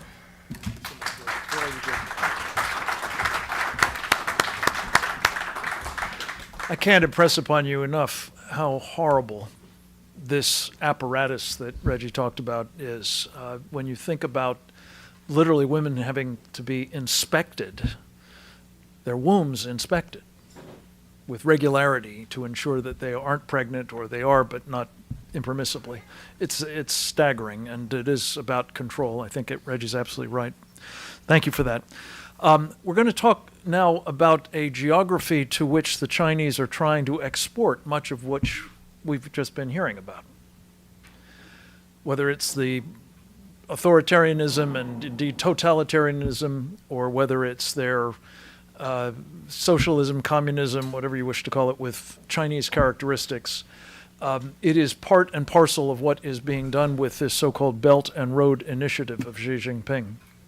And I met the other day, thanks to our friend Faith McDonald, with Akol Nyok Akol Dok from South Sudan, who is working hard to try to help his country overcome the effects of jihadism and imperialism from Sudan, Khartoum, but also much of what is being enabled now by the Chinese Communist Party. Akol happens, among other qualities, to have been Mr. Africa International 2016. So we have a handsome specimen here as well as a leader of the new South Sudan. Akol, please come on up.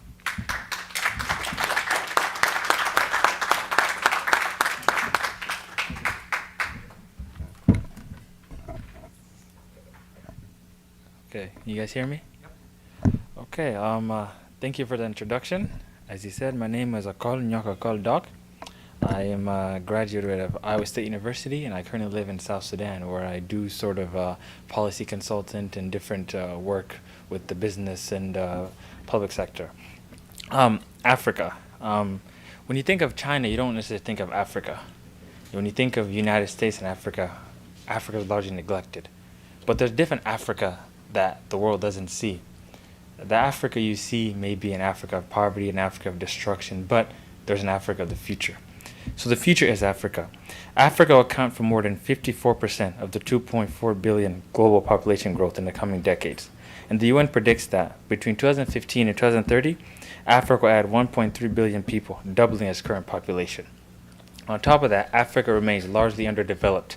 So its resources, its natural resources, capabilities are all up for grabs. And this is what China is doing. In 2018, President Xi Jinping invited all African heads of state to China, and known as the Beijing Summit Forum on China-African Cooperation. And at this summit, Xi Jinping promised billions of US dollars, up to $100 billion, to support African nations' developmental needs. These needs include infrastructure, economic development, loans. But the catch is that these opportunities have to be done by Chinese companies. The example I give is that my country is currently engaged in a deal with the Chinese, whereas if they're going to build a road about 200 kilometers, and the Chinese will be given 30,000 barrels of oil per day. But the condition is that they have to use a Chinese company, Chinese bank, the Chinese bring in all the manpower, and what do we get? We get a mediocre road. We don't get training, we don't get capacity, and on top of that, this road is going to collapse and we'll be in debt. So, why is this important? What the Chinese are dominating Africa, and how they're dominating Africa is because the U.S. and Western nations approach. The Chinese play to the narrative that we as the Chinese, we're not like the Westerns, we're not like the Americans. We're not going to intervene into your politics. We're not going to sanction you. We're not going to do this. We're going to work with you. We'll see you as partners. And so they sell the narrative to African leaders that if you go to the United States, they won't give you money to build roads, to build schools. They'll accuse you of being dictators, human rights abusers. They'll sanction you guys. And we're here. And there's even examples I give where there's some South Sudanese and companies, friends of mine, who say, hey, I want to purchase American equipment to do business in South Sudan. But because there's economic sanctions, I have to go to China. So if you want to buy a new rig is about $15 million. So if I reached out to an American company and said, hey, I want to buy a rig so I can start drilling oil in South Sudan and counter the Chinese, I'll be restricted. But what do? I go to Beijing. So this foreign policy approach is dangerous because what the United States is doing. Yes, there are issues in Africa, but the United States should seek to become partners with Africa to counter China. Because what's happening now is China is offering African nations debts because nobody's knocking at the door except African nation. You're an African president, and your people, they need roads, they need infrastructure, they need hospitals, they want development. And you go to the British, you go to the United States, and they tell you that you have bad human rights records, you need to do this, you need to do that. You don't want to hear that. So what do? You go to China, you go to Beijing, and Beijing says, of course, we'll give you whatever you want to give you. What do you need? Well, I want to build a railroad, such as what's happening in Kenya. They built a railroad from Nairobi to Mombasa port. and they financed it through the Chinese Exim Bank. And these loans are predatory loans. Now, China has seized the international airport of Zambia's capital, Lusaka. China has seized the national electricity company. China is even on pace to seize the port of Mombasa because of loans. Why is this important? The Belt and Road Initiative that you hear is actually a way to debt trap African nations. And when they debt trap these nations, they seize their assets. So when you do a Belt and Road Initiative and you go to 54 African countries and you say, we're going to build you roads, railroads, and infrastructure, we'll give you debts. These could have no choice. And you know for sure that some of these people cannot pay these debts. What's going to happen? China essentially is going to be controlling Africa. And when the U.S. turns its eyes, it's going to be too late because these African nations have signed these agreements. What Africa needs essentially is economic development institution. And it cannot get it from China. Africans, they don't go to China. Me, as an African, I spent time in the United States. I see the values of America and how these values have made America transform and have made the West transform. But I don't see a lot of Africans go living in China. You don't find a lot of Africans speaking Chinese. But you find a lot of Africans speaking English. So the recommendation is that the United States needs to do a full review on its policy in Africa and consider China as a threat. China is truly a threat. As we speak right now, in South Sudan, you guys have noticed, the Chinese are building the road. The Ministry of Foreign Affairs building in our country was built by the Chinese. And in the building, you have a flag of China and a flag of South Sudan. This is our Ministry of Foreign Affairs. And if you've been to Juba, the Ministry of Foreign Affairs is right opposite to the United States Embassy. So you can kind of see the juxtaposition of that. Our president has created a China desk in the office of the president in order to develop relationships. The Chinese are very active in Africa in developing relationships. The Chinese are constantly giving out scholarships, phony scholarships. Many of these students are promised master's degree, bachelor's degree, but they don't get the necessary training that they need. And when they come back to South Sudan or come back to Africa, who's controlling the economy? It's the Chinese. Do you think a Chinese is going to send a Chinese back to China and employ an African? Of course not. And when they come back, as we speak in South Sudan, there are oil field workers who don't know English but only speak Chinese in South Sudan. So when a South Sudanese gets training in China in specified years and comes back and says, I'm ready to work, the Chinese say, well, he's not qualified enough. Why? Because he doesn't speak Chinese. So what is happening is that the Chinese are having a heyday in Africa, and something needs to be done about it. And this thing is very destructive. So what we want to do is a review of this, and let's see what are ways that the U.S. could partner with countries in Africa to promote economic development in institutions and counter China. Thank you.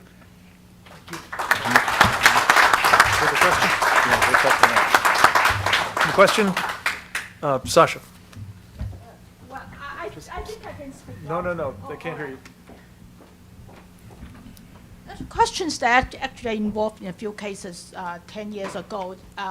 African unions complained that the Chinese companies in Africa first only in the beginning only hired the workers from China, and they put the workers in the compound and not allowing them to contact African workers. And are they hiring African workers now? No, on limited scale. And most of the African workers that are hired is through push from the government. But the Chinese themselves, they don't hire African workers. To the point where they bring cooks, drivers, menial labor staff from China to Africa to do some of the work. This is colonialism. Yeah, it's colonialism. Thank you, Akol, very much.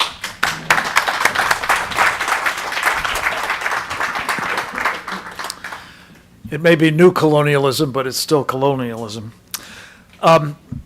You just heard a moment ago from Sasha Gong. We're going to ask her to come up and introduce our next speaker, Robert Lee. Sasha is a member, again, I'm very pleased to say, of the Committee on the Present Danger of China. She spent quite a number of years after she extricated herself from China, where she was a political prisoner, educated here, and worked in various positions in the Voice of America until she encountered some of the difficulties that Robert is also going to be speaking about in terms of Chinese influence operations inside our own country and indeed our government. Sasha, welcome. Thank you, Frank. Thank you.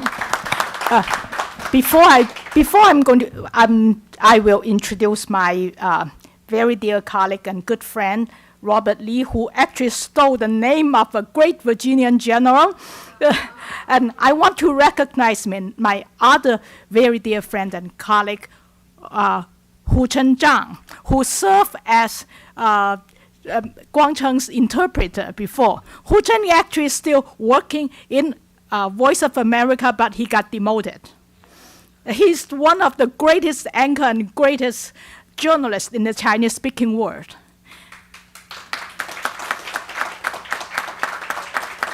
Yeah. And, well, it is a very well-known event that on April 19, 2017, I was leading a team to interview a whistleblower from China who wants to expose corruption in China. He's a billionaire, high-ranking, operative in a way. And he had a lot of information. The Chinese government already targeted him in the Chinese media for 2 years. So I thought I would be giving him a chance to balance the news. No, the Chinese government, actually the Chinese embassy, the Chinese government, and involved in Interpol to intervene. Guess what happened? Voice of America, well, I worked in, they demanded to cancel the entire interview, to shut this guy up. And as the leader of that team, I said no. So in the middle of the interview, the top management came to someone, said, you have to pull the plug. It's a live show, doesn't matter, you pull the plug. That's the guy. He was in charge of the internet operation, but at that time they came to him, said, well, pull the plug. And he said, no, you have to give me a written order. They refused to give a written order because they did not want to leave any written order. So for that one reason, he got fired 3 weeks ago. I'm very sorry, Robert, but I think God intends you to play a much better role. Come here.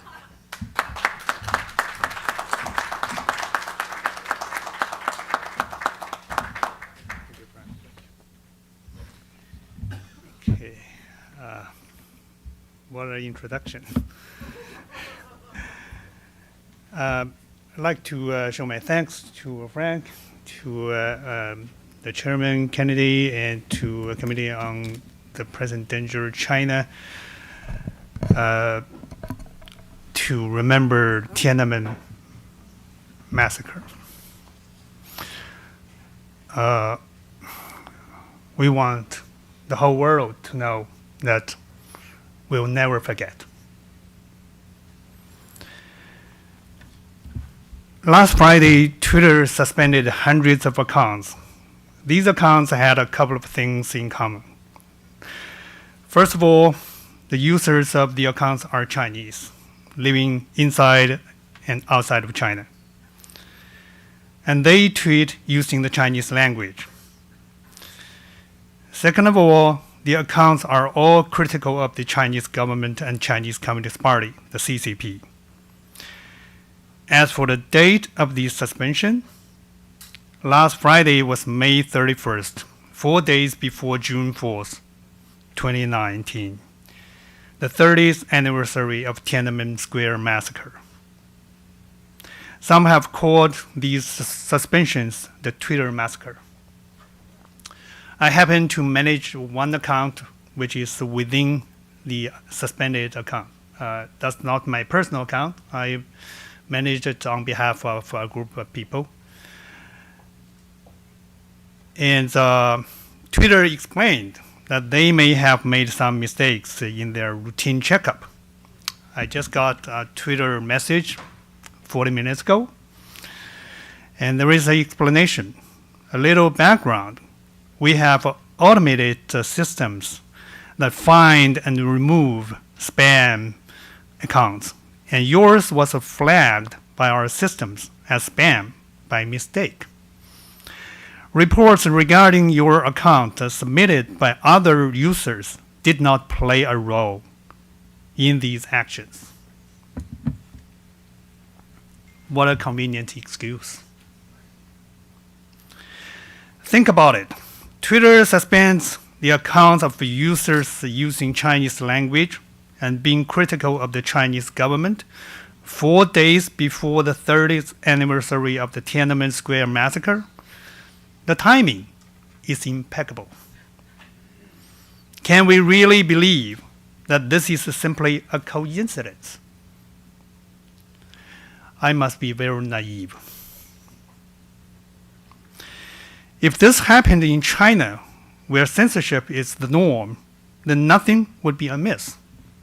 But this happened here, in the United States of America, the leader of the democratic and free world. That's not normal. That should not be normal.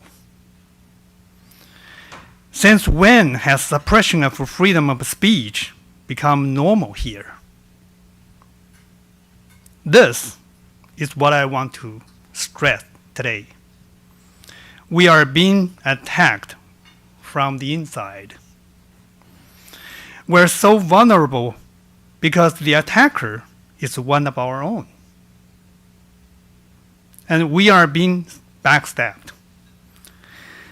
These attackers could be big corporations like Twitter, or high-ranking government officials like the head of the Voice of America, VOA, and Board of Broadcasting Governors. Now it's called the U.S. Agency of Global Media, right?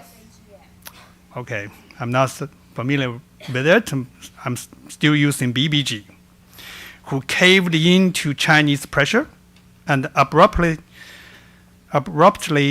stopped an interview with Guo Wengui in 2017. That's the incident Sasha just mentioned just now in the introduction. These organizations are our own, and they have a direct impact on our freedom of speech. These incidents have shown that freedom is in imminent danger. Twitter denied that China had any involvement in this massive suspension, just like the Voice of America and BBG denied that Chinese pressure led to the suspension of Guo Wengui's interview. Who wouldn't deny that kind of accusation? But then, why are people, including me, highly suspicious of China's involvement? Because China uses carrot and stick to cast influence here. Thanks to big Western corporations, including most American corporations, the Chinese Communist Party now has enough money to influence many areas of the United States, more than you can imagine. On one occasion, the Chinese business opportunities made someone delivered a letter from Xi Jinping, the president of China, directly into the White House, the top of our administration, asking our president to deport a person the Chinese government wants, Guo Wengui, of course. If you look into any of the projects related to China of all the major think tanks and universities here in the States, you will see Chinese money backing them. China offers all kinds of incentives, business opportunities, donations, investment, access to vast resources for research, etc., etc. You name it. We know that power corrupts. We also know that money corrupts too. And with so much money at its disposal, China has developed a record of successfully influencing American decisions. Ordinary Chinese citizens could be thrown into jail for having a Twitter account. But all major state-owned Chinese media outlets have a huge presence on Twitter. CCTV has nearly 8 million followers on Twitter. Xinhua has 23 million followers, even more. People's Daily has nearly 5 million, and China Daily, that's English newspaper by China, has nearly 2 million. These accounts are ultimately controlled by the propaganda development of the Chinese Communist Party, and they have clearly built a strong presence on an American social media platform. But I guess Twitter has never accidentally suspended those accounts. Hudson Institute, a conservative think tank, claimed that it was the only think tank that didn't take Chinese money. Good for it. Despite the fact that its China experts, fellows, and researchers visited China and cooperated with Chinese counterparts on research projects. In October 2017, Hudson Institute scheduled an event called A Conversation with Guo Wengui on October 4th, 2017, 5 months after VOA cut off its interview with Guo Wengui. One day before the event, they announced that the event was postponed and would be rescheduled. From my research, before the scheduled event, Hudson Institute's website was hacked, possibly by Chinese attackers. The institute got messages from China that the status of visas for its fellows and researchers could be endangered if the event was to go on as scheduled. I heard that at least one of the institute donors took a donation from a Chinese donor and passed that donation to the Hudson Institute. Bingo. That donor demanded the event be canceled.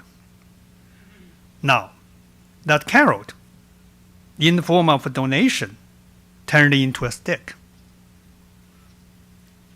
I wish this wasn't true, but the event has been postponed for over 18 months. Never rescheduled. That's really a long postponement. When they reschedule the event, if there is such a time ever, I'd like to receive an invitation again, just like I did in 2017.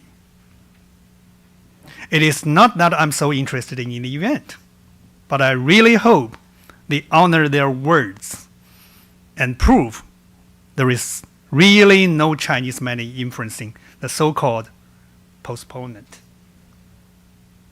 By the way, the head of Hudson Institute also happens to be the head of BBG, the agency that was ultimately responsible for the cancellation of VOA's interview with Guo Wengui. Another convenient coincidence. Why do I keep coming back to these U.S. international broadcasting organizations, BBG and VOA? American taxpayers spend about $700 million annually to fund organizations such as BBG and VOA. And these organizations are supposed to promote American policies and exemplify principles of a free press and freedom of speech. Now, how has the Chinese carrot influenced the BBG's decisions? I can't be sure. But some vulnerabilities are worth paying attention to. In 2011, the Chinese edition of Steve Jobs' biography was published in China. It was published, I think, in the same year here, and became a bestseller immediately. The concern is the writer of this book was the BBG board chairman at the time. Since 1994, Hollywood has made billions of dollars from exporting movies to China.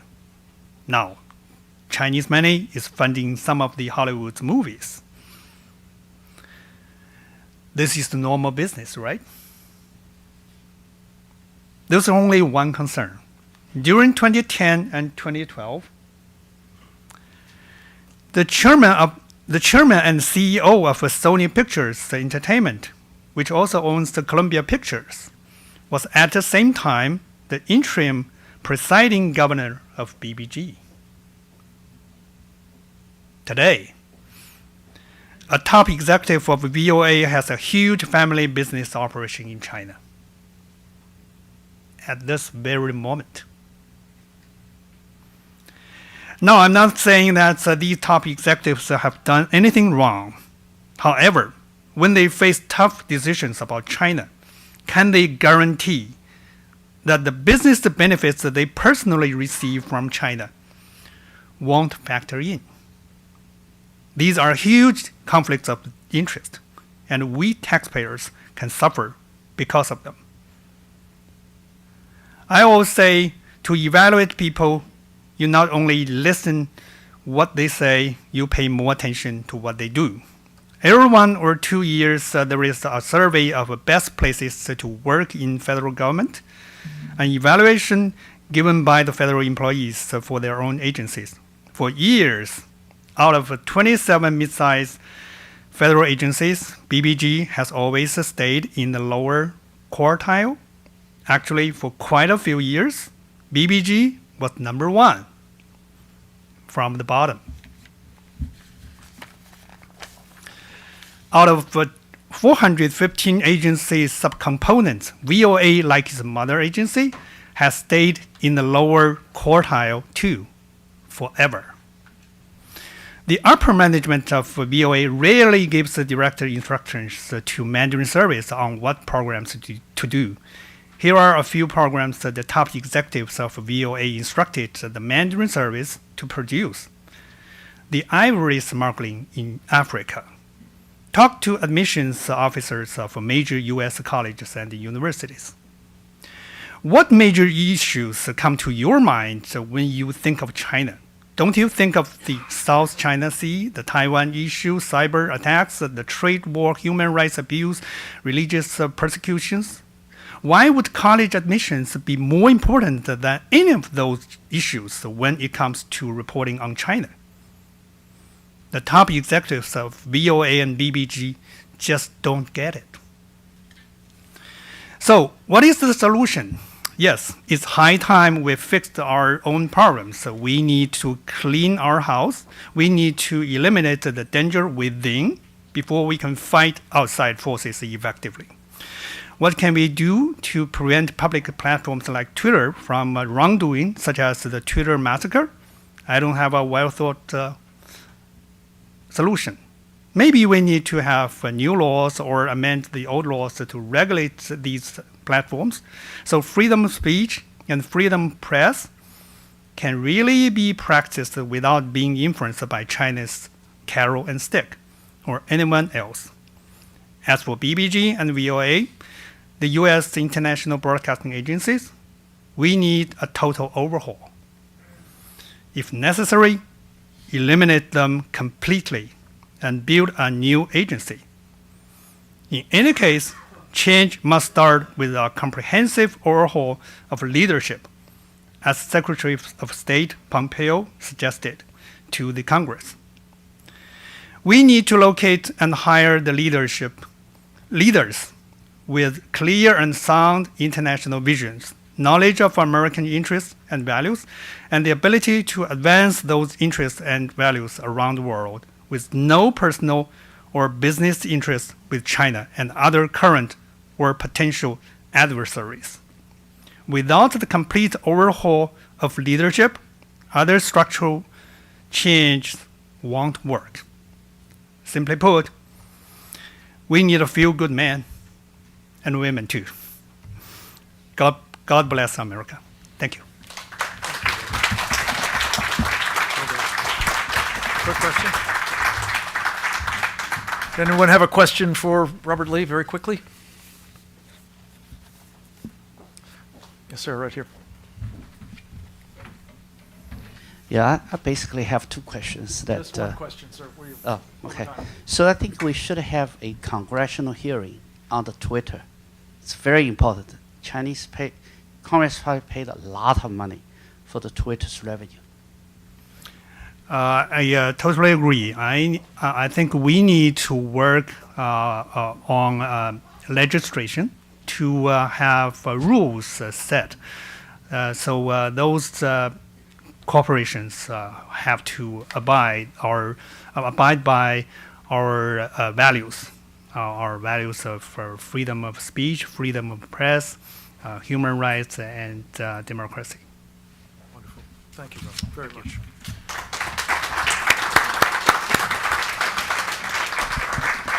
Well, at each of our programs to this point, we have had a focus on a particularly important public policy issue.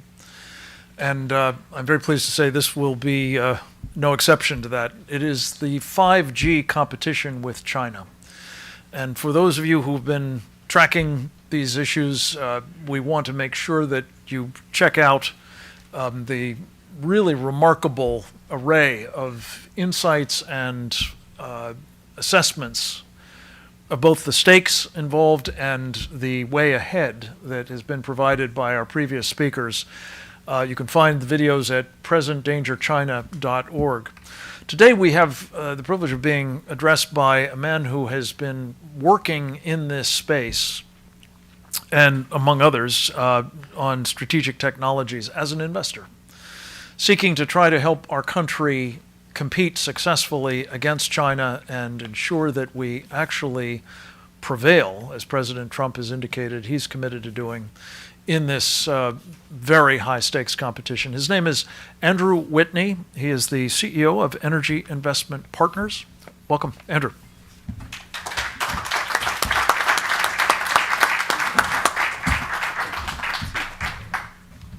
Hello, everyone.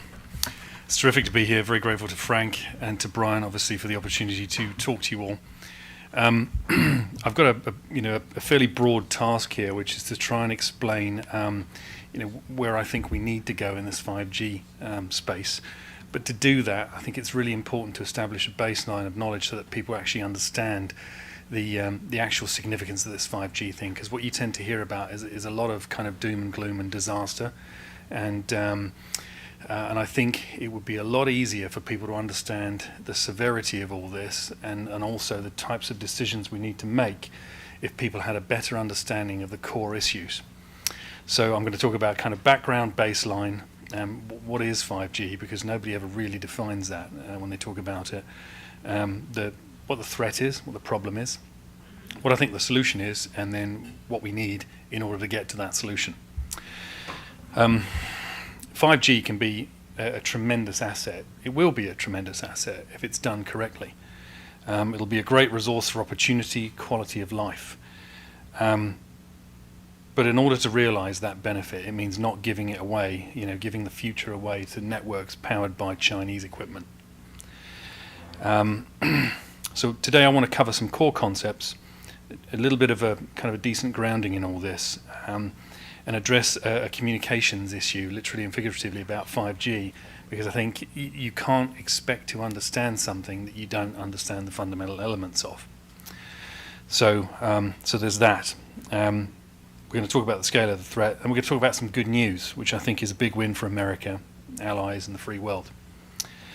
But we do need decisions. We have to make decisions. The good news is the technology, the finance, and the commercial model is now there, but we have to make decisions. So the baseline here is that you have to make these technologies accessible to people, otherwise they can't possibly make any decisions about them. As Frank said in the introduction, I'm a private equity guy, I'm a technology investor. It's my job to work with really smart technology innovators and make those ideas turn into a commercial reality that's actually functional, viable, works. So So that's kind of what I do, and in order to do my job, I have to be fluent in all those dialects of technical, language, if you will. You might call it a dialect of geek, dork, and nerd. You have to be able to speak all these different languages and translate that into something that kind of makes sense to normal people like us. And then also the other thing I want to stress here is that contrary to your typical sort of socialist narrative, as a conservative and a free market capitalist, I'm all about solutions that consider people and ecology and all those other things. The left has done a tremendous job of painting us all into this corner of just being generally bad people. That's not the case. So let's talk very quickly about what is 5G, because if you don't understand this, you've got no hope of understanding the real scale of the problem here. And conservatives, unfortunately, are pretty bad when it comes to understanding a lot of technology concepts. There's lots of people who can't even work email still. It's remarkable. And we've got to pick up a game on that, otherwise, we'll get beaten every time. The problem you have with 5G is you'll hear lots and lots of buzzwords all the time, things that you don't understand at all, and then you'll basically let the whole thing wash over you because you're kind of lost at the beginning. You'll hear about peak data rate, user experience data rate, latency. You'll hear about that all the time. Network energy efficiency, mobility, connection density, all these things, and it's just kind of flying over your head, and at this point you glaze over. In practical terms, what does 5G really mean? It's things like enhanced mobile virtual reality and augmented reality.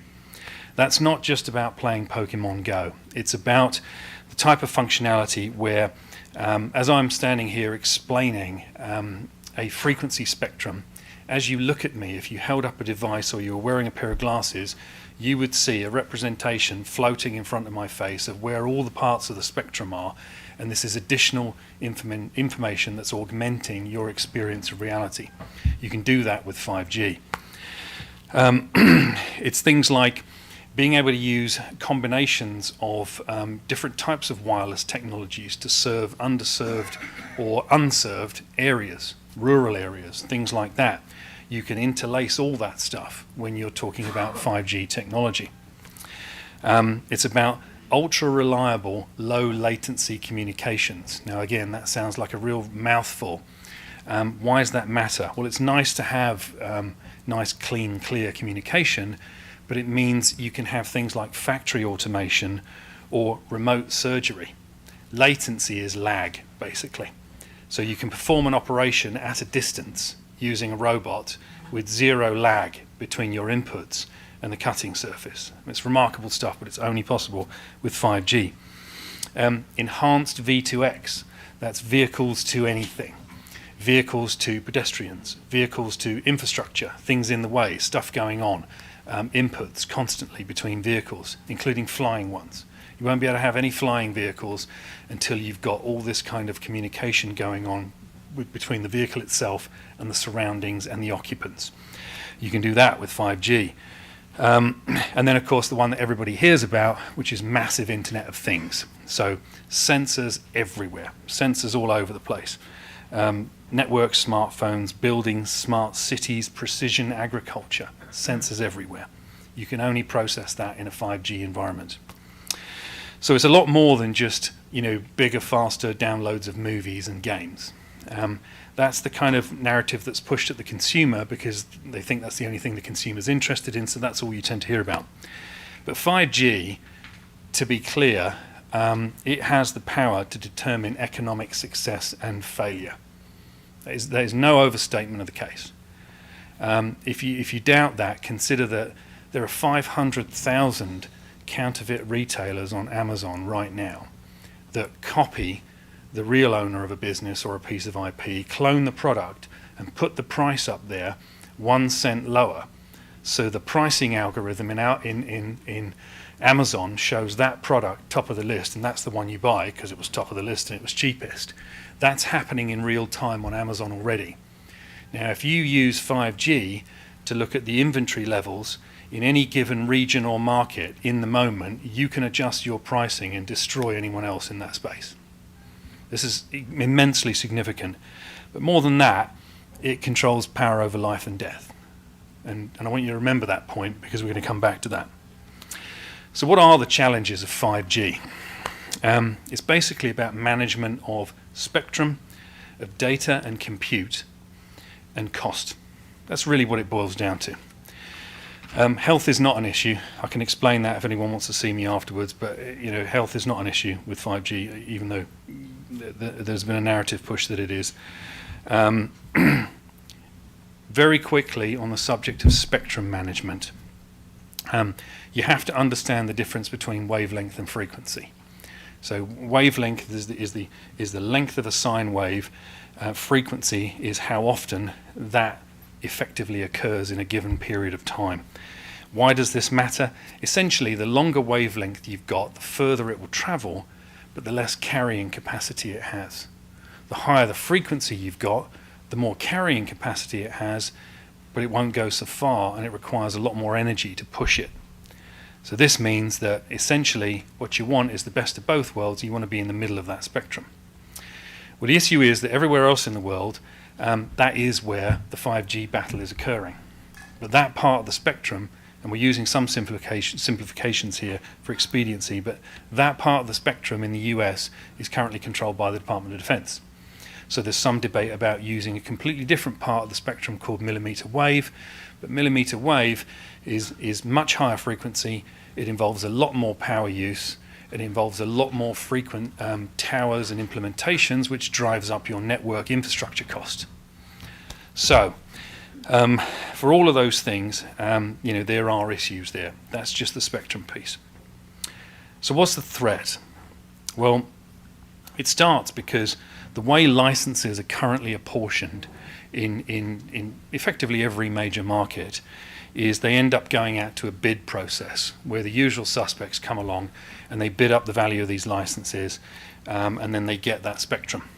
And what that typically results in is you have whole rural areas completely underserved, because obviously to recover that investment in license, the investors focus all their efforts on regional, kind of urban, dense markets where they can recover the most revenue. It means that the prices tend to stay high because it's the same people bidding for the licenses all the time. It means that spectrum's underutilized because they tend to focus it all on certain markets where they'll get the best bang for the buck. And it also means the same operators end up rushing into the welcoming arms of the Chinese, who provide very low-cost network infrastructure equipment. So if you've paid through the nose for the spectrum, then all that's left in your cash kitty is very limited amount of money to pay for your network infrastructure. So the Chinese are exploiting this approach to spectrum provision by providing a product that neatly fits into everybody's available budget.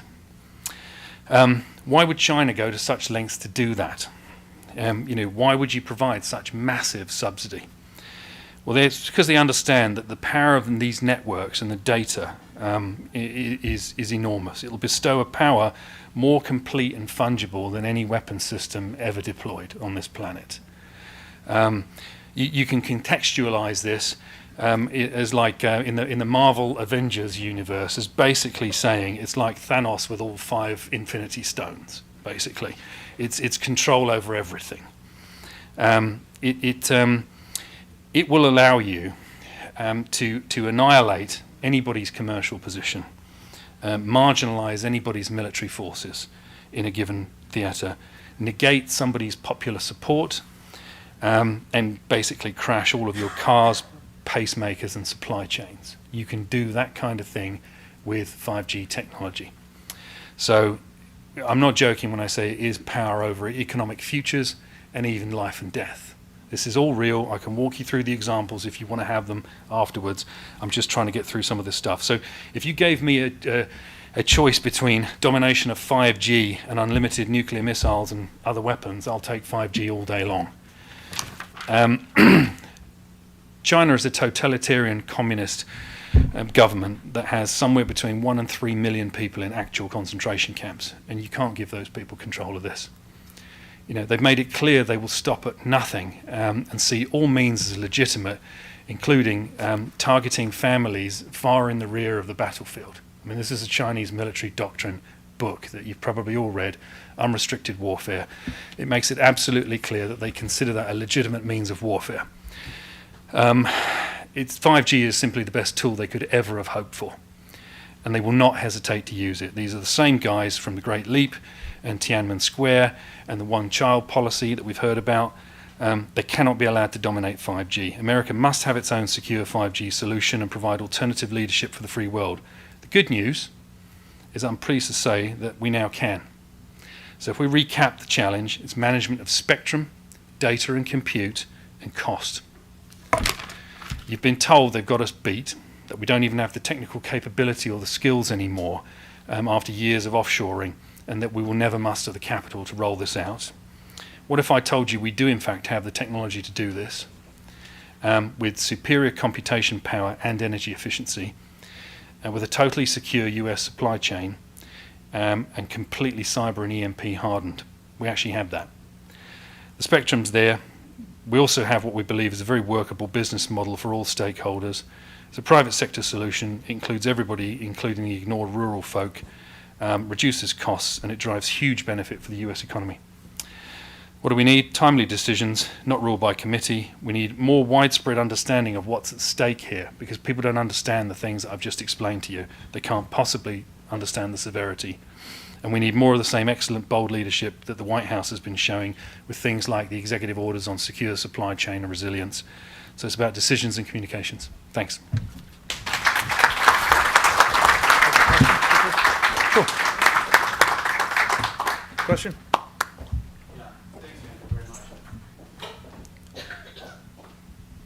Quick question. I was made aware recently that the UK has been having some internal debate about whether or not to use the Chinese firm Huawei for their infrastructure, and that defense people do not want to use it, but Theresa May was overriding them.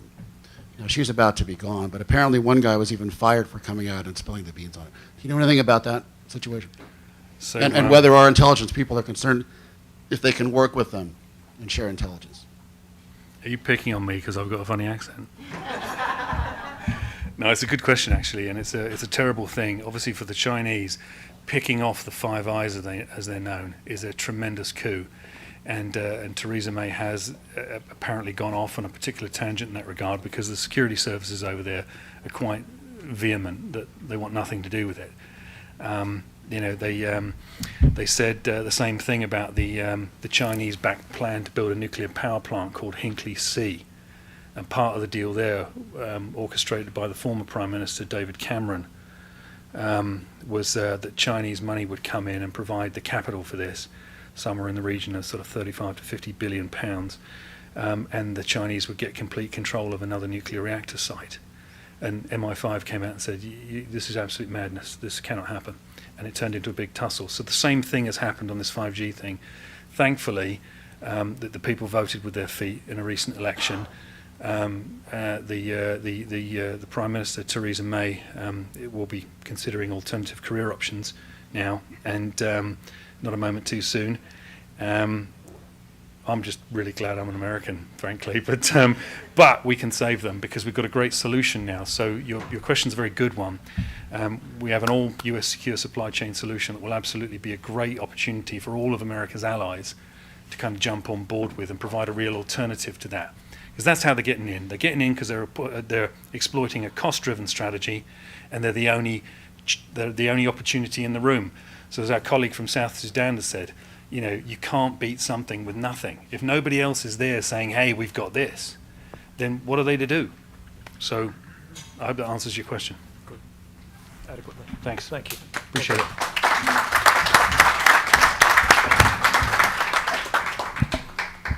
I think the good news is that President Trump is over there speaking with Her Majesty's government as we speak, and I have the feeling that the costs to Britain for the special relationship, in particular the intelligence sharing piece of it, will be a very important argument against going down that road, so stay tuned. We've had a sneak preview in Liang Che's comments about the U.S. underwriting many of the horrible things we've been talking about emanating from communist China at the moment.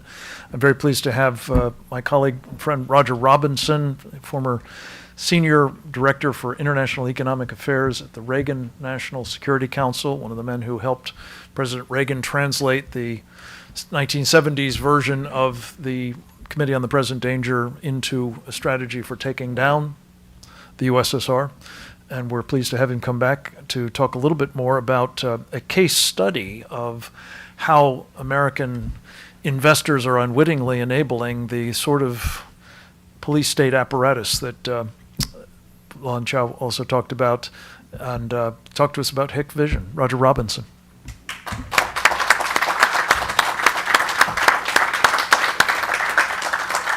He is these days, among other things, chairing the Prague Security Studies Institute, and I believe it's in that capacity that you're here. I am. And what's our timetable? About 15 minutes. Excellent. I'll try to observe it for once. Well, it's, as always, a privilege to have a chance to speak to you today.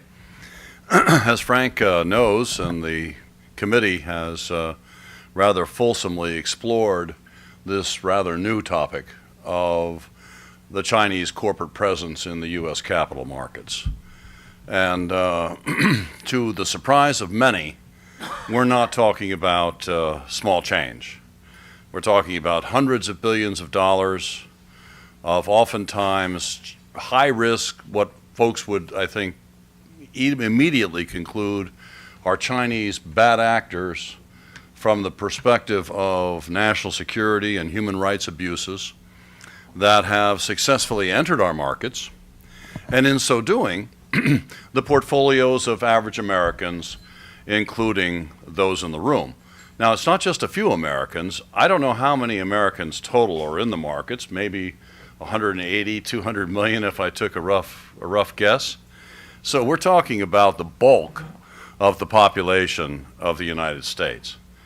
And as you may also guess, not having heard much about this subject, if anything, in the past, it should tell you that there's been no security-minded or human rights-minded screening mechanism ever put up over the capital markets of the United States, despite the fact that our markets are roughly the size of the rest of the world's combined. Now, I wouldn't be surprised if China has $1 trillion in exposure in our markets. It's a very difficult subject to research. We've been at it for a couple of years, and I feel that even now we're just at the biopsy stage of trying to understand this pathology. Because make no mistake, these are not necessarily benign entities. They are ones that we would be concerned about. For example, we talked about Hick Vision.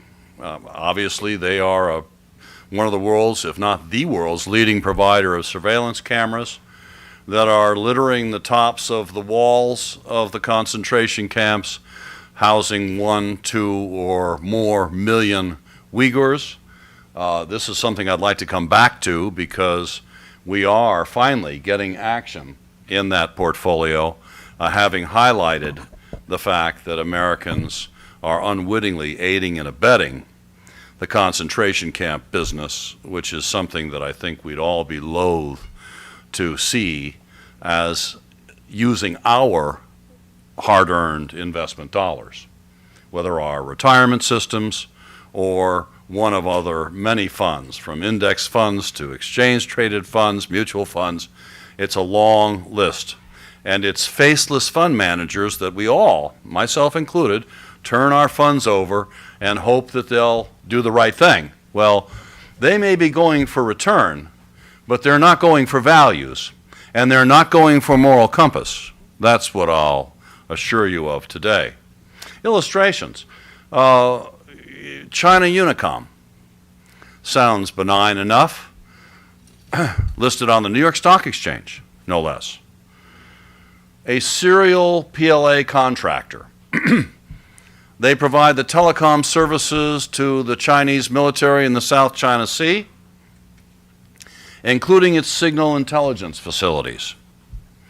They provide North Korea with its only internet service. That should tell you something. They are the entity that provided the wherewithal for the PLA's most aggressive cyber attack unit, APT-1, to hack into hundreds of American companies and steal our competitive information so that their state-owned enterprises of China would be able to be even more assured than they already are of taking these contracts. So that is a small profile of MSCI, and we're still, they're in the MSCI Emerging Market Index. I was sorry, I was meant Hike Vision now we're talking about. Besides being on the New York Stock Exchange, it's also in the MSCI Emerging Market Index. That index is tracked by $16 trillion of funds under management. So when a Chinese company is added to an index fund, automatically that $16 trillion buys that stock. Now, think of the windfall for China. And think of the fact that that company goes into every otherwise healthy cell of the American body politic. That's what you call going viral, instantly. And they're not alone in the MSCI. If you look at other entities that have found this promised land for China, this very efficient way of entering the portfolios of the American people in one shot, look at other participants. AVIC Aircraft. That sounds innocent enough. What do? Well, they produce a range of fighter aircraft and unmanned aerial vehicles. They're responsible for China's anti-ship missiles deployed in the South China Sea. They've been sanctioned several times, but you're not going to read about that in the prospectus that they're submitting to the SEC, supposedly recording material risks so that all of us are properly informed before we make an investment decision. You don't see these types of profiles appear there, despite, again, the materiality of that risk to share value and corporate reputation. I mean, even if we put moral compass and our national security concerns aside, we still have the fact that these are fundamental market violations where all of us need to disclose our risks properly, and yet the Chinese get a free pass in not doing so. More recently, AVIC has provided Iran's new ground-based anti-ship cruise missiles, which may be readied as we speak to use against American naval forces in the Sixth Fleet and beyond. Moving on, China shipbuilding. They just build commercial ships, right? Well, think again. Guided missile destroyers. They build nuclear ballistic missile submarines. They're the ones that are targeting our cities. They're the ones that are targeting your families. And they're the ones that are benefiting from your investment dollars, as in the people in this room, much less our fellow Americans. Has this issue ever seen the light of day? Do you recall anybody talking about this on Capitol Hill, in the executive branch, in the media, in a cocktail party? You'd think that somebody would have said something by now, but they didn't, did they? Now, I'm talking about empirical facts here. I'm not talking about my opinion versus yours on something like missile defense. So this should tell you something else. It tells you that the very fact that we don't know about this and that we're focused almost single-mindedly on U.S.-China trade, as important as it is, because this is where they live and die. This is the money. This was the money with the Soviet Union. That's what we went after. We went after their hard currency cash flow. We went after their escape valves in Western governments and banks providing those credits. They'd be up today if Ronald Reagan had not put clamps on every one of the life support tubes that we were providing. And guess what?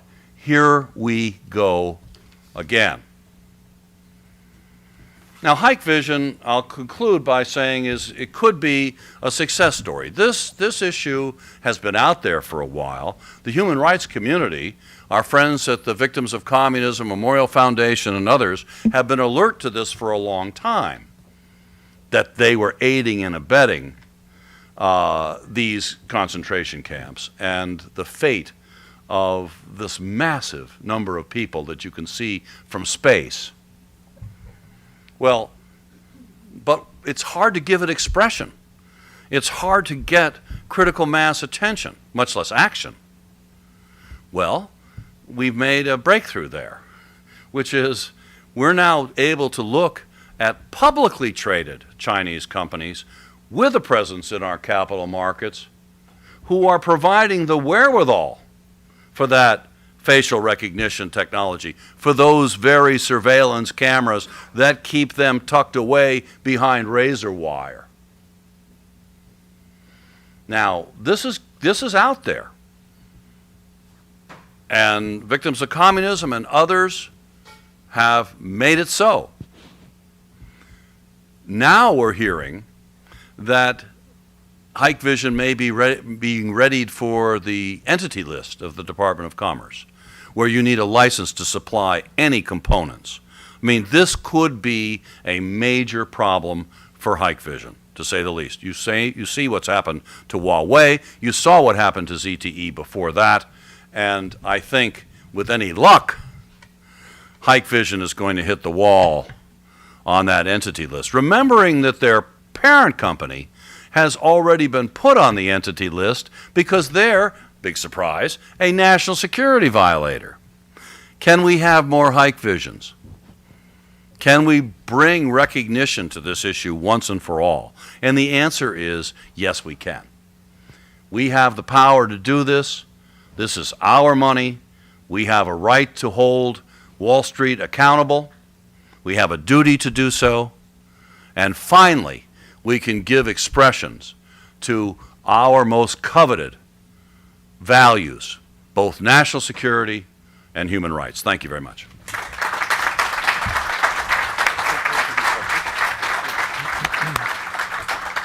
Roger, I just want to take the liberty to ask you to specifically address one question that you've talked about more elsewhere than I think you did here. And that is the disparity between the way these companies from China are being treated by our Securities and Exchange Commission relative to how they treat our own companies. Would you just talk about that as another place where we need to make changes? Sure, this gets down to disclosure and accountability. And that's why those remedies can serve us so well in this case. Namely, in the U.S. or a West European company, or any of those of our allies, face a rigorous test when they come to the New York Stock Exchange, NASDAQ, even to a lesser extent, our over-the-counter market, that the disclosure is fundamental, as is risk management. You're supposed to record any material risk to share value and corporate reputation, and if you don't, it's called by the SEC a material omission, which is legally actionable. So it's against the law. I mean, let's be clear, this is not a small thing. And yet, whereas we will go after an American company for a material omission, but China doesn't write any of this down. They don't tell you that they're in the South China Sea. They don't tell you that they're underwriting North Korean nuclear and missile capabilities. They don't tell you that they've been sanctioned before. They don't tell you that their employees have been arrested for espionage. Where's that in the risk section? And isn't that material to my decision as to whether or not to buy the stock? They can be sanctioned. I mean, even if you put our values aside, what about share value? What's going to happen to their corporate reputation when they show up on the front page of the Wall Street Journal or something of that kind? So this is actually, ironically, evening the playing field. This is preferential treatment. Now, imagine the irony. I mean, how sickening an affair this really is. One more question from the audience. Anybody? Yes. Let's get Sorry. Oh, are you up to right here, Peter. Roger, what's preventing the SEC from doing its job? Well, in part, the SEC has never been confronted with the notion that should be obvious to all of us and every American, which is the materiality of national security abuses in your background or in your network of subsidiaries, not to mention human rights abuses like are taking place in Tibet and vis-a-vis the Uyghurs. So these are not acknowledged to be material risk categories. How convenient. You know, how lovely for Beijing that we just kind of give that one a miss, don't we? We're interested in corruption and we're interested in a number of other things, but these two categories don't seem to make the cut. And that's what we're able to change, and that's where we should be headed. Thank you.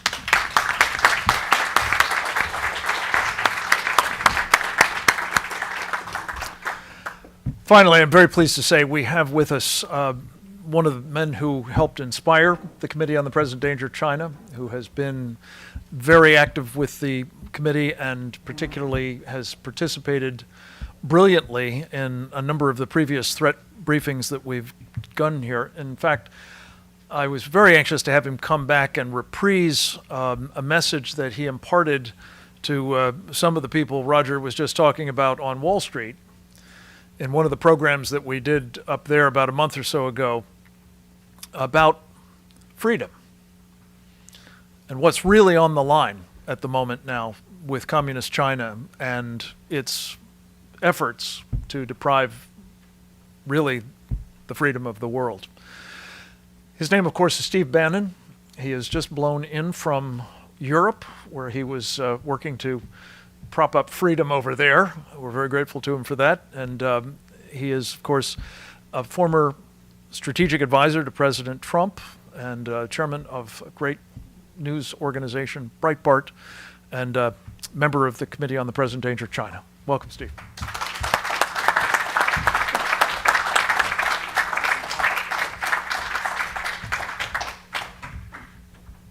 Thank you.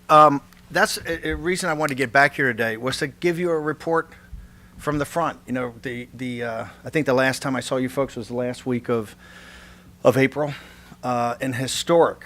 Frank, I think you underplayed it with Roger Robinson and Kyle Bass and the team. A historic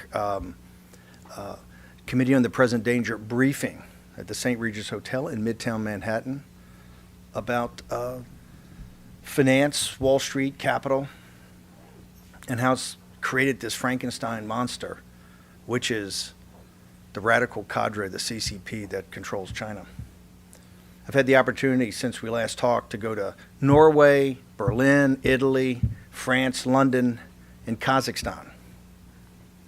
And here's what's fascinating. People have actually started to see the videos that we've been doing. People are actually starting to understand what's going on.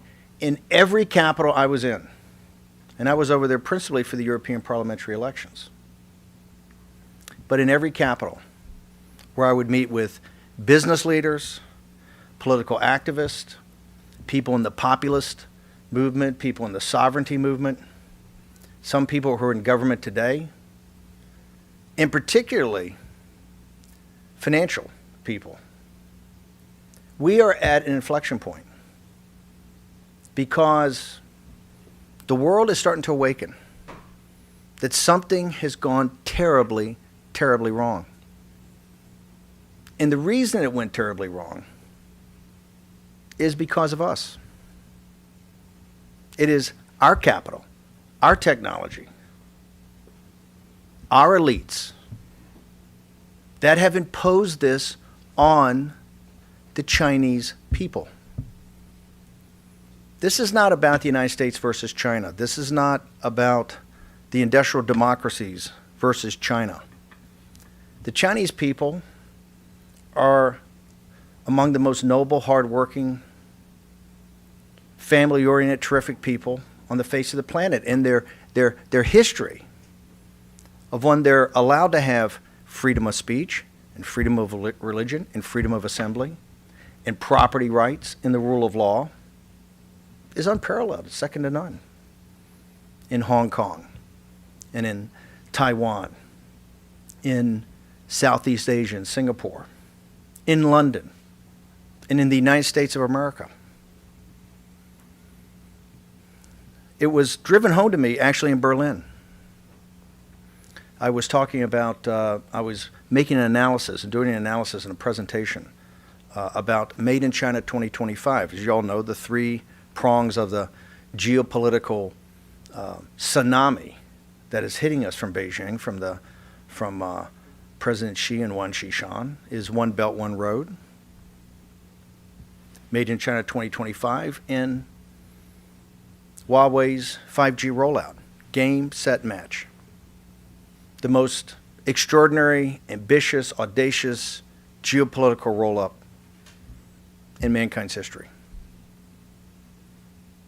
Even if you give the benefit of the doubt, which I do not, but let's for a second do it, to the elites, to the Henry Kissinger and Graham Allison and that crowd, the Thucydides trap, which, by the way, is inculcated in all the elites when you go around and talk to them, whether it's in Paris or in Berlin or in London. In the 16 examples, I say, it's interesting. You talk about, rising powers, declining powers, Peloponnesian War, Athens, Sparta. There's not one example where the so-called rising power was financed by the elites of the declining power. What happened to us? Look at the people of China. Across a broad section. Uyghurs, Falun Gong, Dalai Lama, the Tibetan Buddhists, the underground evangelical Christian church, the underground Catholic church, and the basic citizens of China, day in and day out, in a totalitarian surveillance state. Completely with no property rights, no freedom of speech, no religious rights, a totalitarian state that the elites of the West financed and basically gave the technology and the equipment to.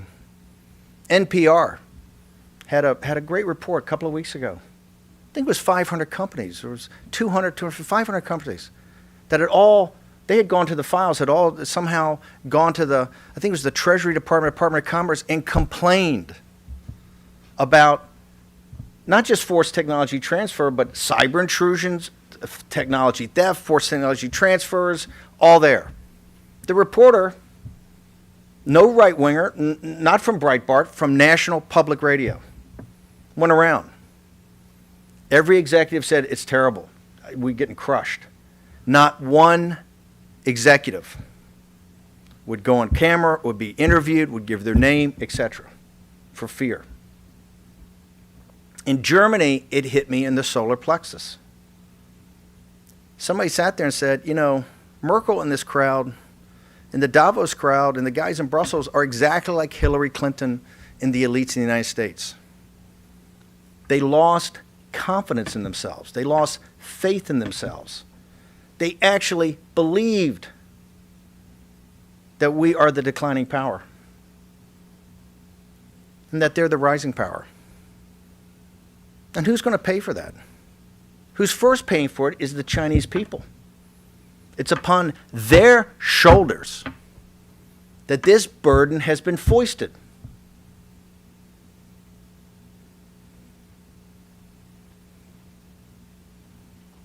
The great part about this committee and what we've been doing, the work, is it's off the shoulders of who's the closest equivalent to old 100 names. And that's the deplorables. If it wasn't in the summer and in the fall of 2016, we wouldn't be here. This would not have happened. Because the deplorables found an instrument. Donald Trump. And that instrument, as you can see in England today, is an armor, in all of its imperfections, is an armor-piercing shell. But it's the deplorables that said, I don't understand all this high finance, and I don't understand all this, mumbo-jumbo, but here's what I do understand. The factories left, the jobs left with them, and the opioids came. If you go to Germany, they understand that Made in China 2025 is absolutely targeted to, was it the Mittelstand? The private companies are the backbone of German society that employed the deplorables of Germany. It's aimed right at them. The robotics and the precision engineering, it's coming right at them. They no longer can hide, and their elites have allowed this to happen. The great point of this inflection point, it's totally anti-elite how we got here. This is true populism. This is true, the grit and determination. The only way that we're going to take down this radical cadre, the CCP, is old 100 names. When finally they've had enough of it, and finally they understand that we in the West are going to hold our elites accountable. We're not going to do this anymore. You've seen the work of Roger Robinson. You've seen the work of different members in the committee. And now people are all shocked. They can't believe there's been gambling going on in this establishment, right? Here's your winnings. But from Kazakhstan to Berlin to Paris to Italy to London to Bergen, Norway, when I show up, they want to talk about populism, they want to talk about this sovereignty movement, they want to talk about nationalism. But you know what they really want to talk about first? They want to talk about China. It permeates everything. It is the central issue of our time. And the central issue, the core issue, is how we took the great values of the West and looked the other way for money. My favorite publication, the New York Times, today on its page 1, right hand, has the brutal expose of a member of the cabinet, Elaine Chao, a Harvard graduate, I might add, Harvard Business School, based upon the work, part of the work of Peter Schweitzer, I'm very proud to say, and the Government Accountability Institute. This work came from many years ago. Remember, we did Clinton Cash. Took years to do that, to expose the Clintons. Bernie Sanders and other Democrats wanted to touch it. Bernie had a pillow fight during that the primary. Wouldn't touch it. Mention it every now and again, wouldn't touch it. The Trump campaign, we went right at it, of her corruption. When Peter and the team finished, this is back in 2014, he said they thought, what should we do next? How about Chinese influence peddling in this city? And it was Peter's team that came up with the two examples. We're going to do we're going to do Republicans and Democrats. This is where they say there's no bipartisanship. When it comes to taking Chinese money, they're bipartisan. But Elaine Chao and McConnell, if you read the book, and there's a lot of questions to be answered, and I'm sure they're going to be answered. But what's most shocking is Joe Biden. Now, Joe Biden is running for president of the United States, and last time I looked, he's 32 points ahead in the Democratic primary, right? 23 points here, 32 points here. I think if you look at some of these individual states now that are putting out the polls, he's matching up or actually beating President Trump in some of the core states that we have to win. I'm waiting for the New York Times. I noticed they started with the Republican on the bipartisan part, right? I'm just waiting for the paper of record, because these are actually, I know some of these are great reporters, to do to do the Democrat. But Joe Biden is going to have to answer some basic questions before he is even eligible to think about being president of the United States. He's got to answer not just to the people in the United States, he's got to answer to the Chinese people why he took 1.5, or his family took $1.5 billion in a private equity fund to invest, and then why they invested that money in these surveillance companies. We have to know how he's been compromised. We have to know how much money they took. We have to know, we got to see the documents that they pitched. We have to go back to the beginning. His son is totally and completely incompetent to run a private equity firm. You guys know how hard it is to raise that kind of money, the track record you have to have, the years of experience. And what was Biden over there in 2013? What he was over there for? The Munich of the 21st century is those islands in the South China Sea.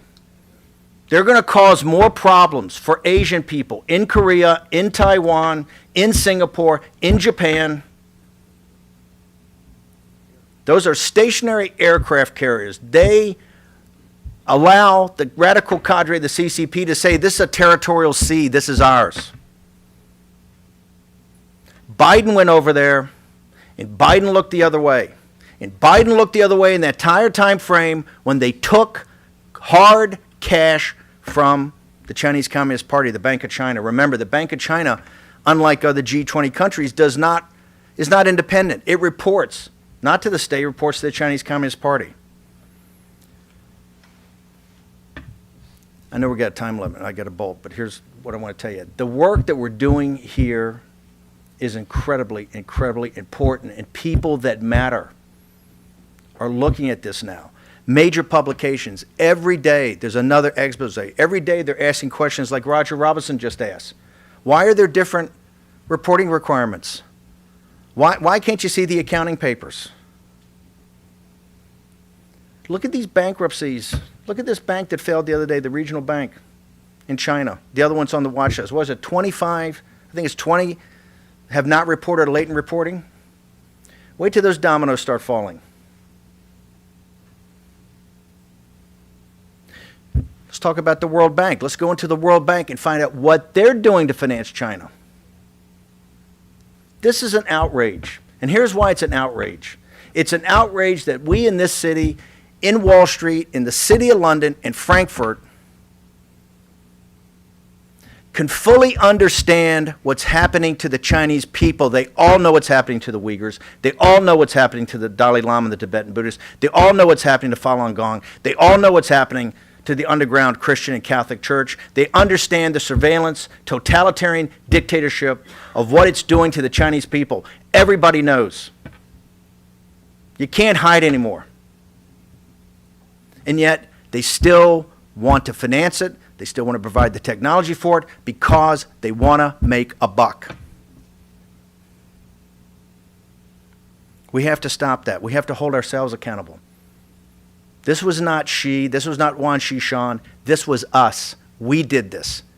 That Frankenstein monster is our responsibility. We have a fiduciary. And I like the way that Roger Robinson used underwriting. We have a fiduciary responsibility to unwind this. This is not about trade. This is not about soybeans. This is not about steel. This is the highest moral imperative we have. And I don't want to hear people say, oh, in the 1930s this, 1930s that. That was horrible. That's then. This is now. We see this. We're going to have to live with this. 100 years from now, they're going to accuse us. And that's why I'm so proud to work with you guys. Our work's just started, but I'm telling you it's getting traction. And here's what. The rats are leaving the ship, and they know they can't hide anymore. Thank you very much.